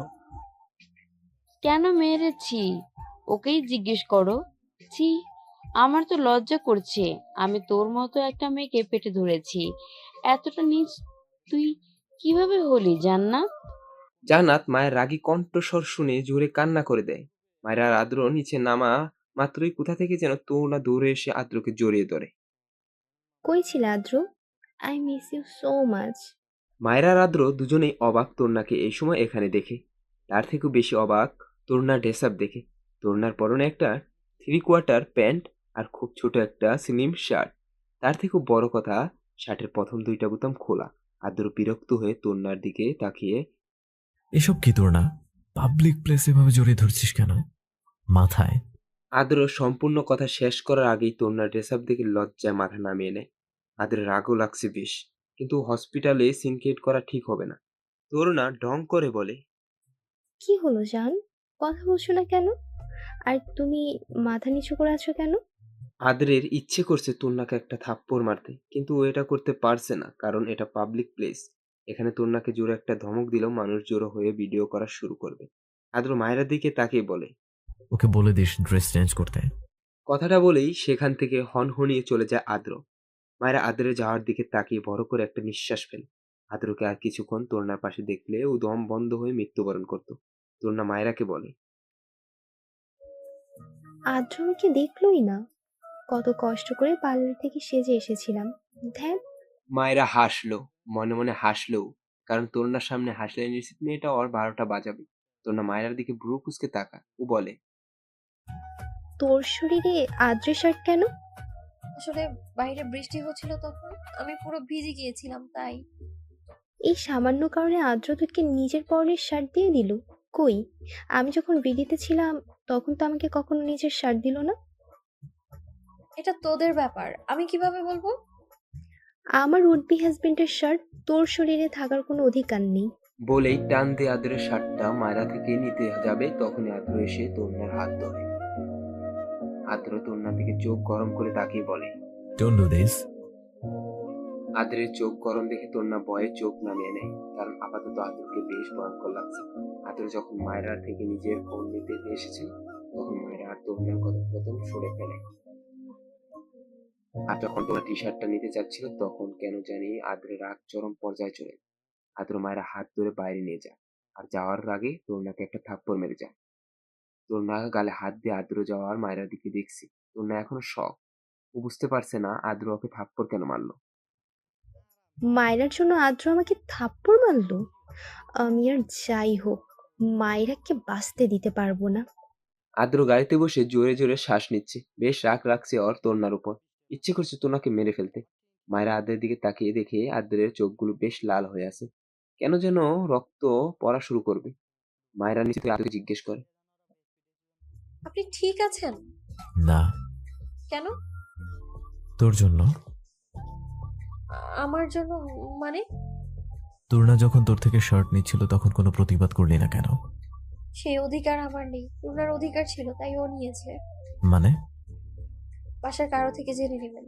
কথাটা বলার পরপরই গাড়ি থেকে নেমে একটা রিক্সা ঠিক করে চলে যায় মায়রা। মায়েরা চোখে পানি স্পষ্ট, যা আদ্রের চোখ এড়ায়নি। আদ্র বেশ অবাক। কি এমন অধিকারের কথা বললো মায়েরা, তা ভাবতে ভাবতে শেষ আদ্র। মায়েরা রিক্সায় বসে একাধারে কেঁদে যাচ্ছে। কেন কাঁদছে তার কোনো কারণ জানা নেই তার, কিন্তু আপাতত ওর কান্না করলে মন শান্তি হবে, এটা শিওর। হঠাৎ মায়েরার ফোনে কল আসে। মায়ের ফোন রিসিভ করে। ফোনের ওপাশ থেকে মায়েরার আম্মু মায়েরাকে বলে, মায়রা কই তুই? আম্মু আমি বাসায় চলে এসেছি। ও আচ্ছা, আমরা একটু পর আসছি আয়ানকে নিয়ে। মায়েরা জলদি করে ফোন কেটে দেয়। আদ্র পুলিশ স্টেশনে পৌঁছে চুপচাপ মনমরা হয়ে বসে আছে। তখন রোহিত এসে আদ্রকে বলে, তুই যখন ভালোবাসিস তাহলে ফ্যামিলিকে জানাচ্ছিস না কেন? মানে? মানেটা সিম্পল, তুই তোর ভালোবাসার কথা মায়াকে বল, দেখ ও অ্যাকসেপ্ট করে কিনা। আর না করলে তুই আর ওকে ছাড়বি না। সো জোর করে বিয়ে করে ফেললেই তো হয়। রোহিতের কথা শুনে বেশ কিছুক্ষণ চুপ করে থেকে তারপর হঠাৎ চেয়ার থেকে উঠে রোহিতকে জড়িয়ে ধরে বলে, এই প্রথম কোনো কাজের কথা বললি? আমি সবসময় কাজের কথাই বলি। আচ্ছা শোন, প্রপোজ করার জন্য যা যা লাগে সব ঠিক করে ফেল। আজকেই ওকে প্রপোজ করবো, দেন রাজি হলে তো ভালো, না হলে জোর করেই বিয়ে করতে হবে।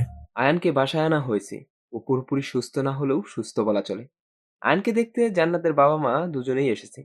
জান্নাতের বাবা মাকে আসতে দেখে সবাই বেশ অবাক, কারণ জান্নাত পরিবারের কেউই কখনো আয়ানদের সাথে কথা বলে না। আজ হঠাৎ আয়ানকে দেখতে আসাতেই তারা ব্যাপারটা ঠিক হজম করতে পারছে না।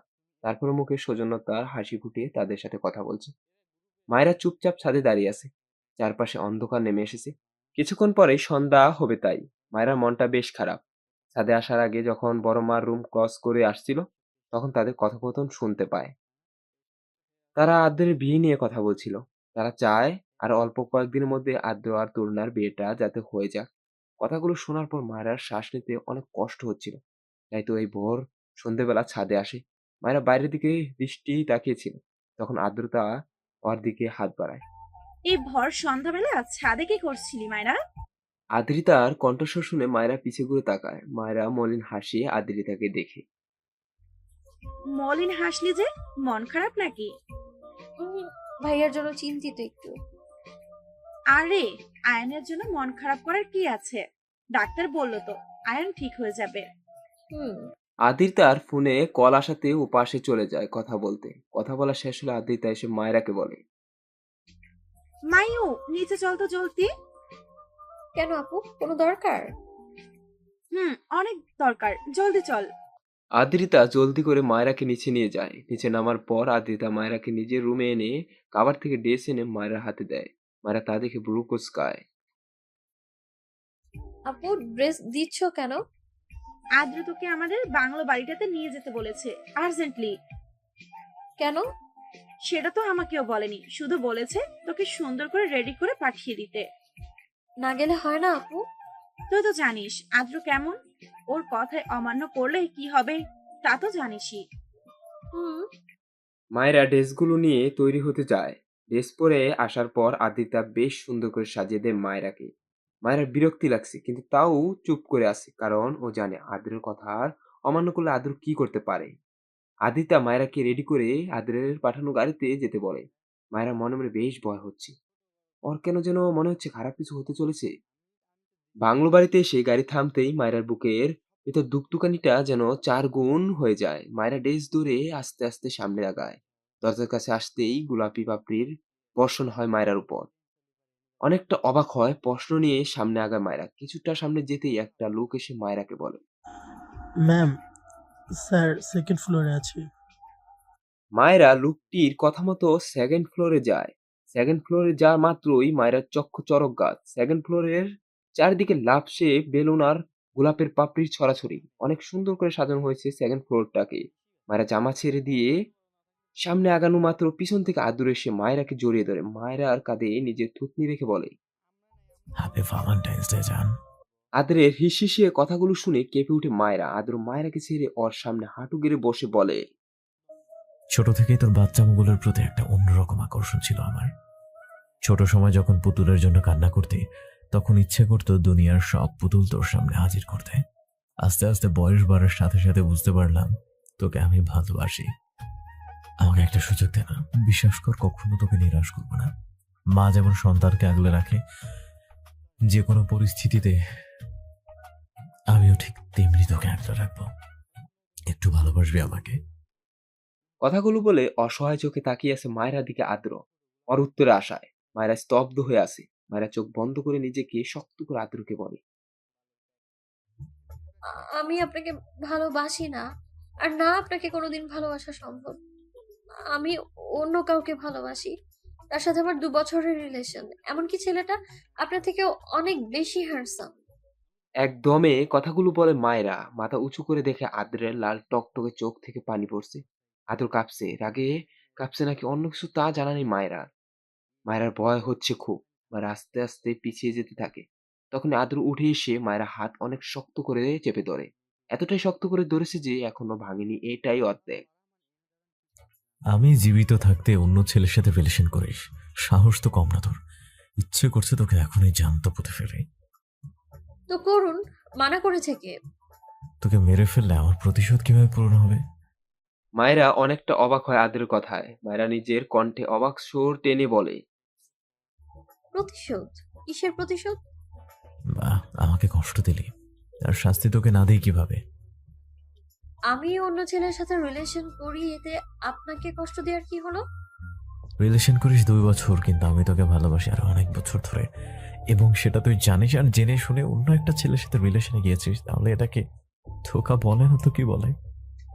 আমি আমার মতো চলবো, তাতে আপনার কি? কারণ তুই আমার, শুধু আমার। Got it? কই নিয়ে যাচ্ছেন আমাকে? বিয়ে করতে। মায়েরা স্তব্ধ হয়ে যায় আদ্রের কথা শুনে। আর বেন কাজ করা বন্ধ করে দিয়েছে। আদ্র মায়েরাকে ফাস্ট করে এনে সোফায় ছুঁড়ে মারে, কিন্তু মায়েরার কোনো রিয়েক্ট নেই। আদ্র নিজের ফোন বের করে কাকে যেন ফোন করলো। চলে আয়, ও মানেনি। মায়েরাদের বাসার সামনের জবজারে বসে আছে আদনান মাহমুদ আর লোকেরা। আদনান মাহমুদ বিরক্ত হয়ে বলে, শুভ, তুই সিয়ার তো এটাই তো ওই মেয়ের বাসা? জি বস, 100% শিওর। তাহলে মেয়েটা কই? এখনো দেখলাম না তো। বস, মনে হয় মেয়েটা বাসায় নেই। শালা, কোনো কাজেই না তুই। বলেই জুবজার থেকে বেরিয়ে গাড়ি নিয়ে চলে যায় সে। মুখে কাপড় বেঁধে 5 স্টার হোটেলে প্রবেশ করে তরুণা বারবার আশেপাশে তাকাচ্ছে যে কেউ ওকে দেখছে কিনা। তরুণা খুব সাবধানতার সাথে হোটেলের 304 নাম্বার রুমে যায়। তরুণা 304 নাম্বার রুমের সামনে সে বুক ভরে শ্বাস নেয়। তারপর আস্তে করে ডুপ্লিকেট চাবি দিয়ে দরজা খুলে ভিতরে প্রবেশ করে তরুণা। তরুণা ভিতরে প্রবেশ করতেই একটা মনোমুগ্ধকর স্মেল পায় ও। গভীরভাবে নেশাক্ত এই স্মেলটার প্রতিও তরুণা আরো ভিতরে গিয়ে একটা রুমের দরজার সামনে দাঁড়ায়। দরজাটা খুলে দেখে একটা ছেলের শার্টলেস হয়ে দাঁড়িয়ে ড্রিঙ্কস করছে। ছেলেটার বডি আকর্ষণ করার মতো। তরুণা গিয়ে ছেলেটাকে পিছন থেকে জড়িয়ে ধরে। তরুণা বলে, কেমন আছো মিস্টার হ্যান্ডসাম? এত দেরি হলো যে? বাড়ির সবাইকে ম্যানেজ করতে একটু দেরি হয়ে গেছে। আদ্রের কি খবর? মিশনে কতটুকু এগিয়েছো?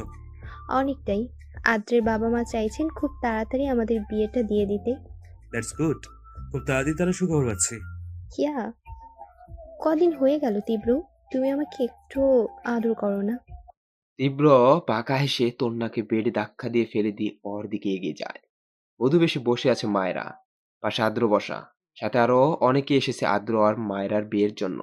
এমনকি আদ্রিতাও বাদ নেই। আদ্রের কবুল বলা শেষে মায়েরাকে কবুল বলতে বলা হলে ও চুপ হয়ে থাকে। মায়েরার এমন চুপ থাকাটা আদ্রের সহ্য হয় না। ঘুরে গিয়ে মায়েরাকে একটা থাপ্পড় বলে, কবুল বলবি নাকি আরেকটা দিব?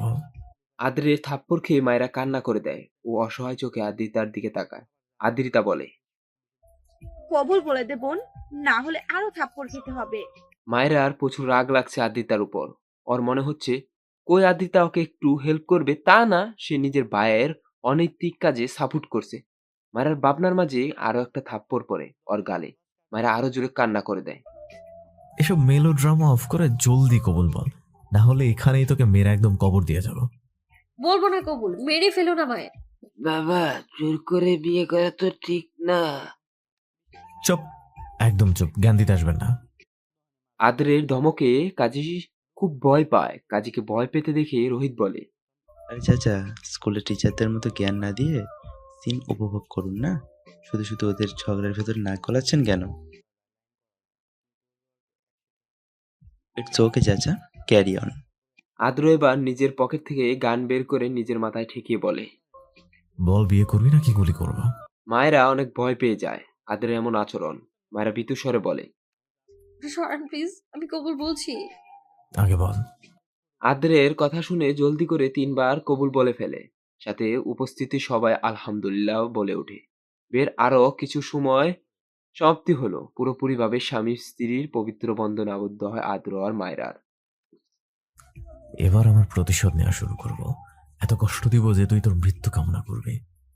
বিয়ে করেছি বলেই ভাববি না যে তোকে ভালোবাসবো আমি। এতটা টর্চার করব যে রিলেশন করার শাস্তি তুই হারে হারে টের পাবি।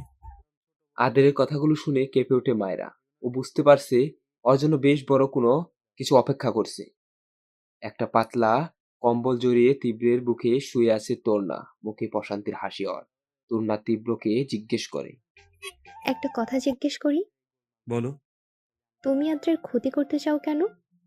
ও তোমার সাথে কি করেছে? আমার জীবন কেড়ে নিয়েছো। মানে? তীব্র কিছু না বলে পাশ কেটে নিজের শার্ট নিয়ে বেরিয়ে যায়। আয়নার সামনে কাচুমাচু হয়ে দাঁড়িয়ে আছে জান্নাতের বাবা মা। আর আয়ান অবাক হয়ে তাদের দিকে তাকিয়ে। রুমে আপাতত কেউ নেই, কারণ জান্নাতের বাবা মা আয়নের সাথে একান্তভাবে কথা বলতে এসেছেন। আঙ্কেল আন্টি, আপনারা কি কিছু বলতে চান? বাবা, আমার মেয়ে যা করেছে তার জন্য অত্যন্ত দুঃখিত। আমরা কোনোদিনও ভাবিনি যে জান্নাত এমন কিছু করতে পারে। হ্যাঁ বাবা, প্লিজ জান্নাতকে মাফ করে দাও। ও বুঝতে পারেনি, ওকে আমরা বোঝাবো। বুঝলাম, কিন্তু আপনারা এত টেনসড কেন? আর এতবার মাস্টার কিছু নেই তো। আর কিছু বলার না থাকলে আপনারা আসতে পারেন। বাবা, আমাদের আরেকটা কথা বলার ছিল। জি বলুন। যদি তুমি রাজি থাকো তাহলে আমরা তোমার সাথে জান্নাতের বিয়ে দিতে চাই, কারণ আমরা জানি জান্নাত তোমার কাছে প্রকৃত সুখী হবে। আয়ান ওনাদের কথা শুনে বেশ অবাক হয়। আয়ান চোখ বন্ধ করে কিছু একটা ভেবে জান্নাতের বাবা মার উদ্দেশ্যে বলে, সরি আন্টি আঙ্কেল, বাট আমি জান্নাতকে বিয়ে করতে পারবো না। কারণ জান্নাতের উপর আমার কোনো আর বিশ্বাস নেই। কে জানে শেষে দেখা যাবে বিয়ের দিনই আমাকে মেরে ফেলে। আয়ানের কথা শুনে জান্নাতের বাবা মা মাথা নিচু করে ফেলে। আয়ান আবার বলে, মাথা নিচু করবেন আঙ্কেল আন্টি, এটা আপনাদের মানায় না। কারণ এখানে তো আর আপনাদের কোনো দোষ নেই, দোষ আপনার মেয়ের। আর তাছাড়া আপনার মেয়ে বিগড়ে গেছে, এতে তো আর আপনাদের কোনো দোষ নেই। কারণ কোনো মা বাবাই চায় না তার সন্তান খারাপ শিক্ষা গ্রহণ করুক, অ্যান্ড আপনারাও হয়তো এটা চাননি। তোমার চিন্তাধারা অনেক ভালো বাবা। দোয়া করি অনেক বড় হও জীবনে। আর আরেকবার আমার মেয়েটার কথা একটু ভেবে দেখো। আসি। জান্নাতের বাবা মা চলে যায়। আয়ান তাদের যাওয়ার দিকে তাকিয়ে একটা চাপা শ্বাস ফেলে। আজকেও যেই কাজটা করেছে সেটা সঠিক কিনা ভুল তা জানা নেই ওর। জান্নাতের বাবা মা যেতেই আয়ানের মা আয়ানের সামনে এলে মেয়ের বিয়ের প্রস্তাব নিয়ে এসেছিল, কি বললো তারা? না করে দিয়েছি। না করলে কেন? মেয়েটা দেখতে শুনতে তো খারাপ না, আর যথেষ্ট বড় ঘরের মেয়ে। আমার পছন্দ হয়নি তাই। তোর পছন্দ না হলে কি করার, রেস্ট নে তাহলে। আয়ান ছোট করে জবাব দেয়, ডাইনিং রুমে বসেছিল আদ্রের বাবা মা আর তরুণার মা। তারা আদ্র আর তরুণার বিয়ে কথা বলছিল। তখনই মায়েরা আর আদ্র বাসায় প্রবেশ করে। আদ্রকে দেখে আদ্রর আম্মু বলে, আয়, তোর জন্যই অপেক্ষা করছিলাম, কিছু কথা বলার আছে তোকে। আগে আমার কিছু বলার আছে। আচ্ছা বল। আদ্র মায়েরা দিকে তাকায়। মায়েরা মাথা নিচু করে দাঁড়িয়ে আছে। আদিত তার পাশে দাঁড়িয়ে আছে। মায়েরা চোখ মুখ ফুলে বেহাল দশা। আদ্র বলে, আমি বিয়ে করেছি। কথাটা শোনা মাত্র পুরো বাড়িতে থমথমে পরিবেশ বিরাজ করে। সবাই অবাক হয়ে আদ্রের দিকে তাকিয়ে আছে। আদ্রের বাবা বলে, কাকে বিয়ে করেছিস তুই? আদ্র মায়ের কাছে গিয়ে মায়ের হাত ধরে সবার সামনে এসে বলে, মায়েরাকে।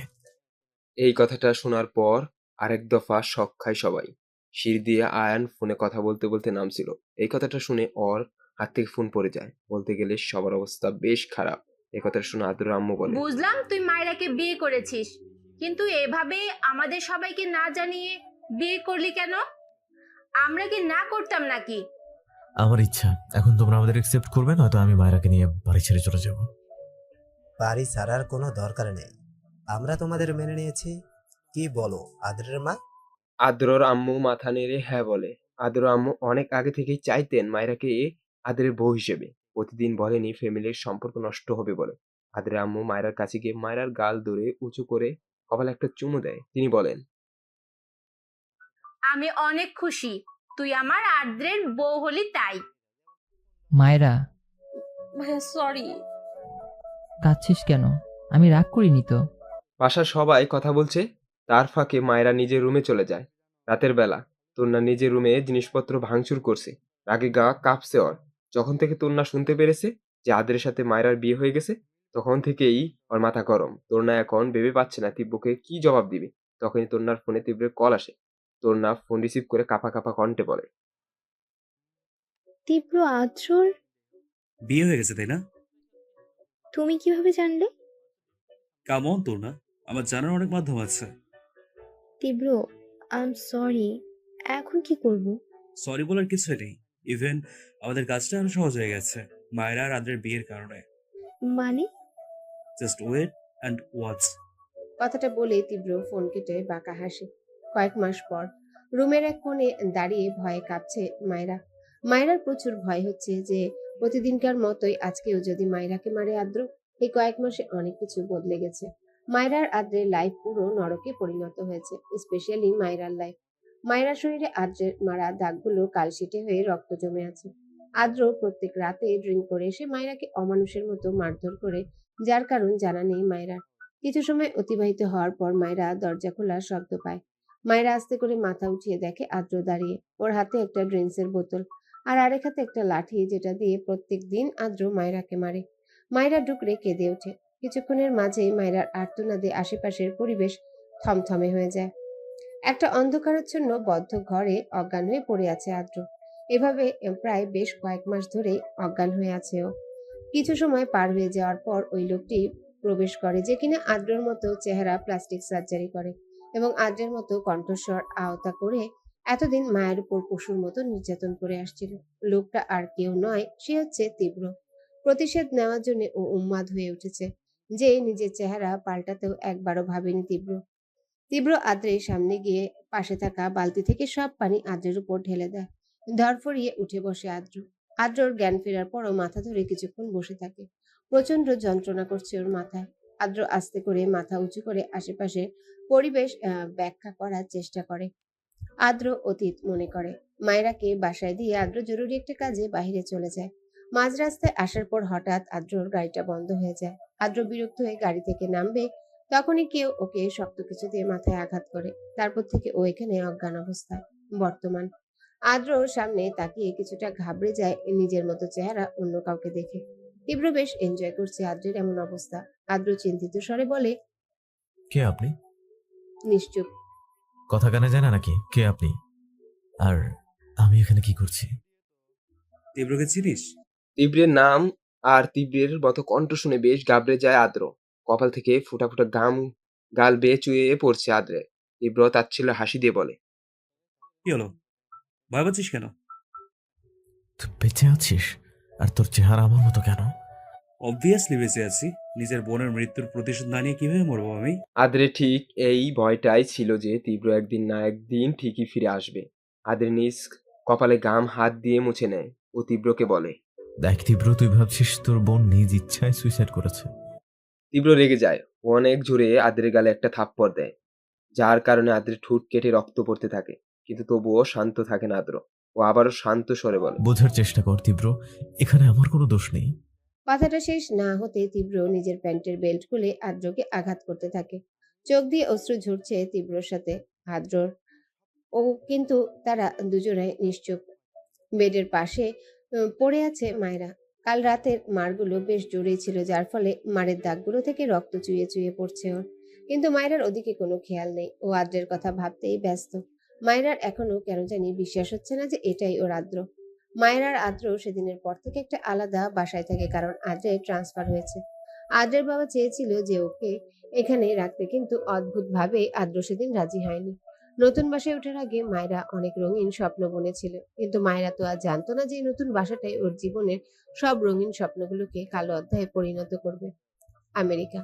রুমের জানলা দিয়ে ব্যস্ত নগরী দেখছে আয়ান, হাতে ধোয়া উড়ন্ত কফি। মাঝে মাঝে আবার কফির মগ চুমুক দিচ্ছে আয়ান। ডাক্তারি বাকি কিছু পড়া কমপ্লিট করতে আয়ান আমেরিকা এসেছে। যদি ওর ফ্যামিলিকে ছেড়ে আসার কোনো ইচ্ছেই ছিল না, কিন্তু পরিস্থিতি বাধ্য করেছে ওকে। হঠাৎ পেছন থেকে একটা মেয়ে এসে আয়ানকে জড়িয়ে ধরে। আয়ান মুচকি হাসি দেয়। ঘুম ভাঙলো মহারানীর?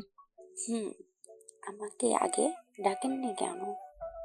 তোমার ঘুমন্ত চেহারা দেখে কেন যেন ডিস্টার্ব করতে ইচ্ছে করলো না, তাই।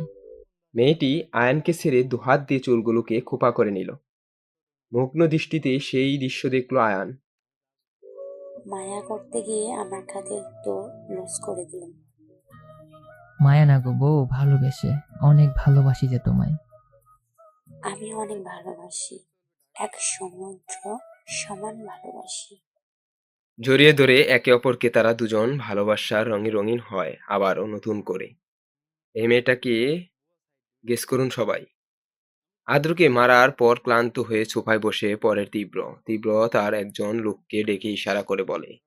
তীব্রের ইশারা পাওয়ার পর লোকটি রুমে থাকা টিভি থেকে কিছু ভিডিও অন করে। ভিডিওটা দেখে চোখের পানি বন্যা বয়ে যায় আদ্রের। ভিডিওগুলো ছিল মায়েরাকে অত্যাচার করার ভিডিও। মায়েরাকে কেন এভাবে অত্যাচার করছিস তীব্র? ও কি দোষ করেছে? মায়েরা দোষ একটাই, ও তোর জীবন। যেমনটা আমার বোন আমার কাছে ছিল। মায়েরাকে কষ্ট দিলে তুই এমনিতেই মারা যাবি। তার থেকেও বড় কথা, আমার কষ্টের চেয়ে দ্বিগুণ কষ্ট পাবি। মায়েরাকে ছেড়ে দে তীব্র, তুই আমাকে মেরে ফেল, কিন্তু ওকে ছেড়ে দে। দিব তো, আজকেই দেব। সারা জীবনের জন্য ছেড়ে দেব। আজকে তোর সামনে তোর লাইফ লাইনকে মারবো, আর তুই শুধু চেয়ে চেয়ে দেখবি। তীব্র চলে যায়। আদ্র পেছন থেকে অনেকবার তীব্রকে আকুতি মিনতি করেছে, কিন্তু তীব্র সেটা শুনছে বলে মনে হয় না। আদনান মাহমুদ সহ তার লোকদেরকে জেলে ধরে বেধড়ক পিটাচ্ছে রোহিত সহ অন্যান্য কয়েকজন পুলিশ। আজ রাজধানীর একটা হোটেল থেকে তাদের ধরা হয়েছে। রোহিত আদনান মাহমুদের চুলের মুঠি ধরে বলে, বল তুই কেন মায়ের ক্ষতি করতে চাস? কেন বারবার ওর উপর হামলা করিস? বল। কখনো বলবো না। বলছি। বল জলদি। মায়েরা দাদা আমাকে এতিমখানা থেকে নিয়ে এসেছে, নিজের ছেলের মতো মানুষ করতে থাকে। কিন্তু দিন যত যাচ্ছিল ততই আমি লুডি হয়ে গিয়েছিলাম।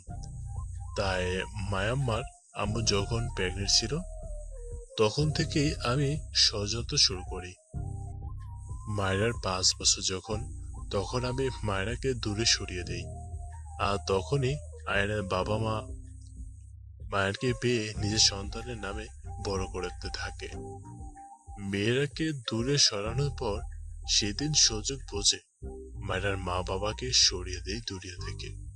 কিন্তু মায়েরা দাদুকে মারতে পারেনি, কারণ সব সম্পত্তি দলিল তার কাছে ছিল।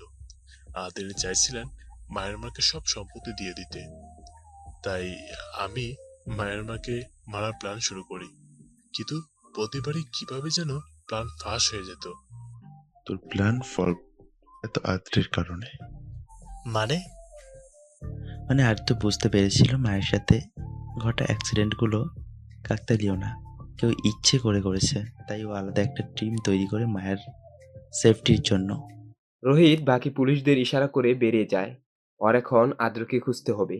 মাইশার সদ্য জন্ম নেওয়া ছেলেকে নিয়ে মেঘের ভর্তি হসপিটালের কাছে দাঁড়িয়ে আছে। হাত পা প্রচণ্ড পরিমাণে কাঁপছে মাইশা হসপিটালের রিসেপশন থেকে ইনফরমেশন নিয়ে মেঘের কেবিনের সামনে দাঁড়িয়ে আছে। মেঘের অবস্থা ভালো না বলা চলে। ডাক্তাররা আশা ছেড়ে দিয়েছে।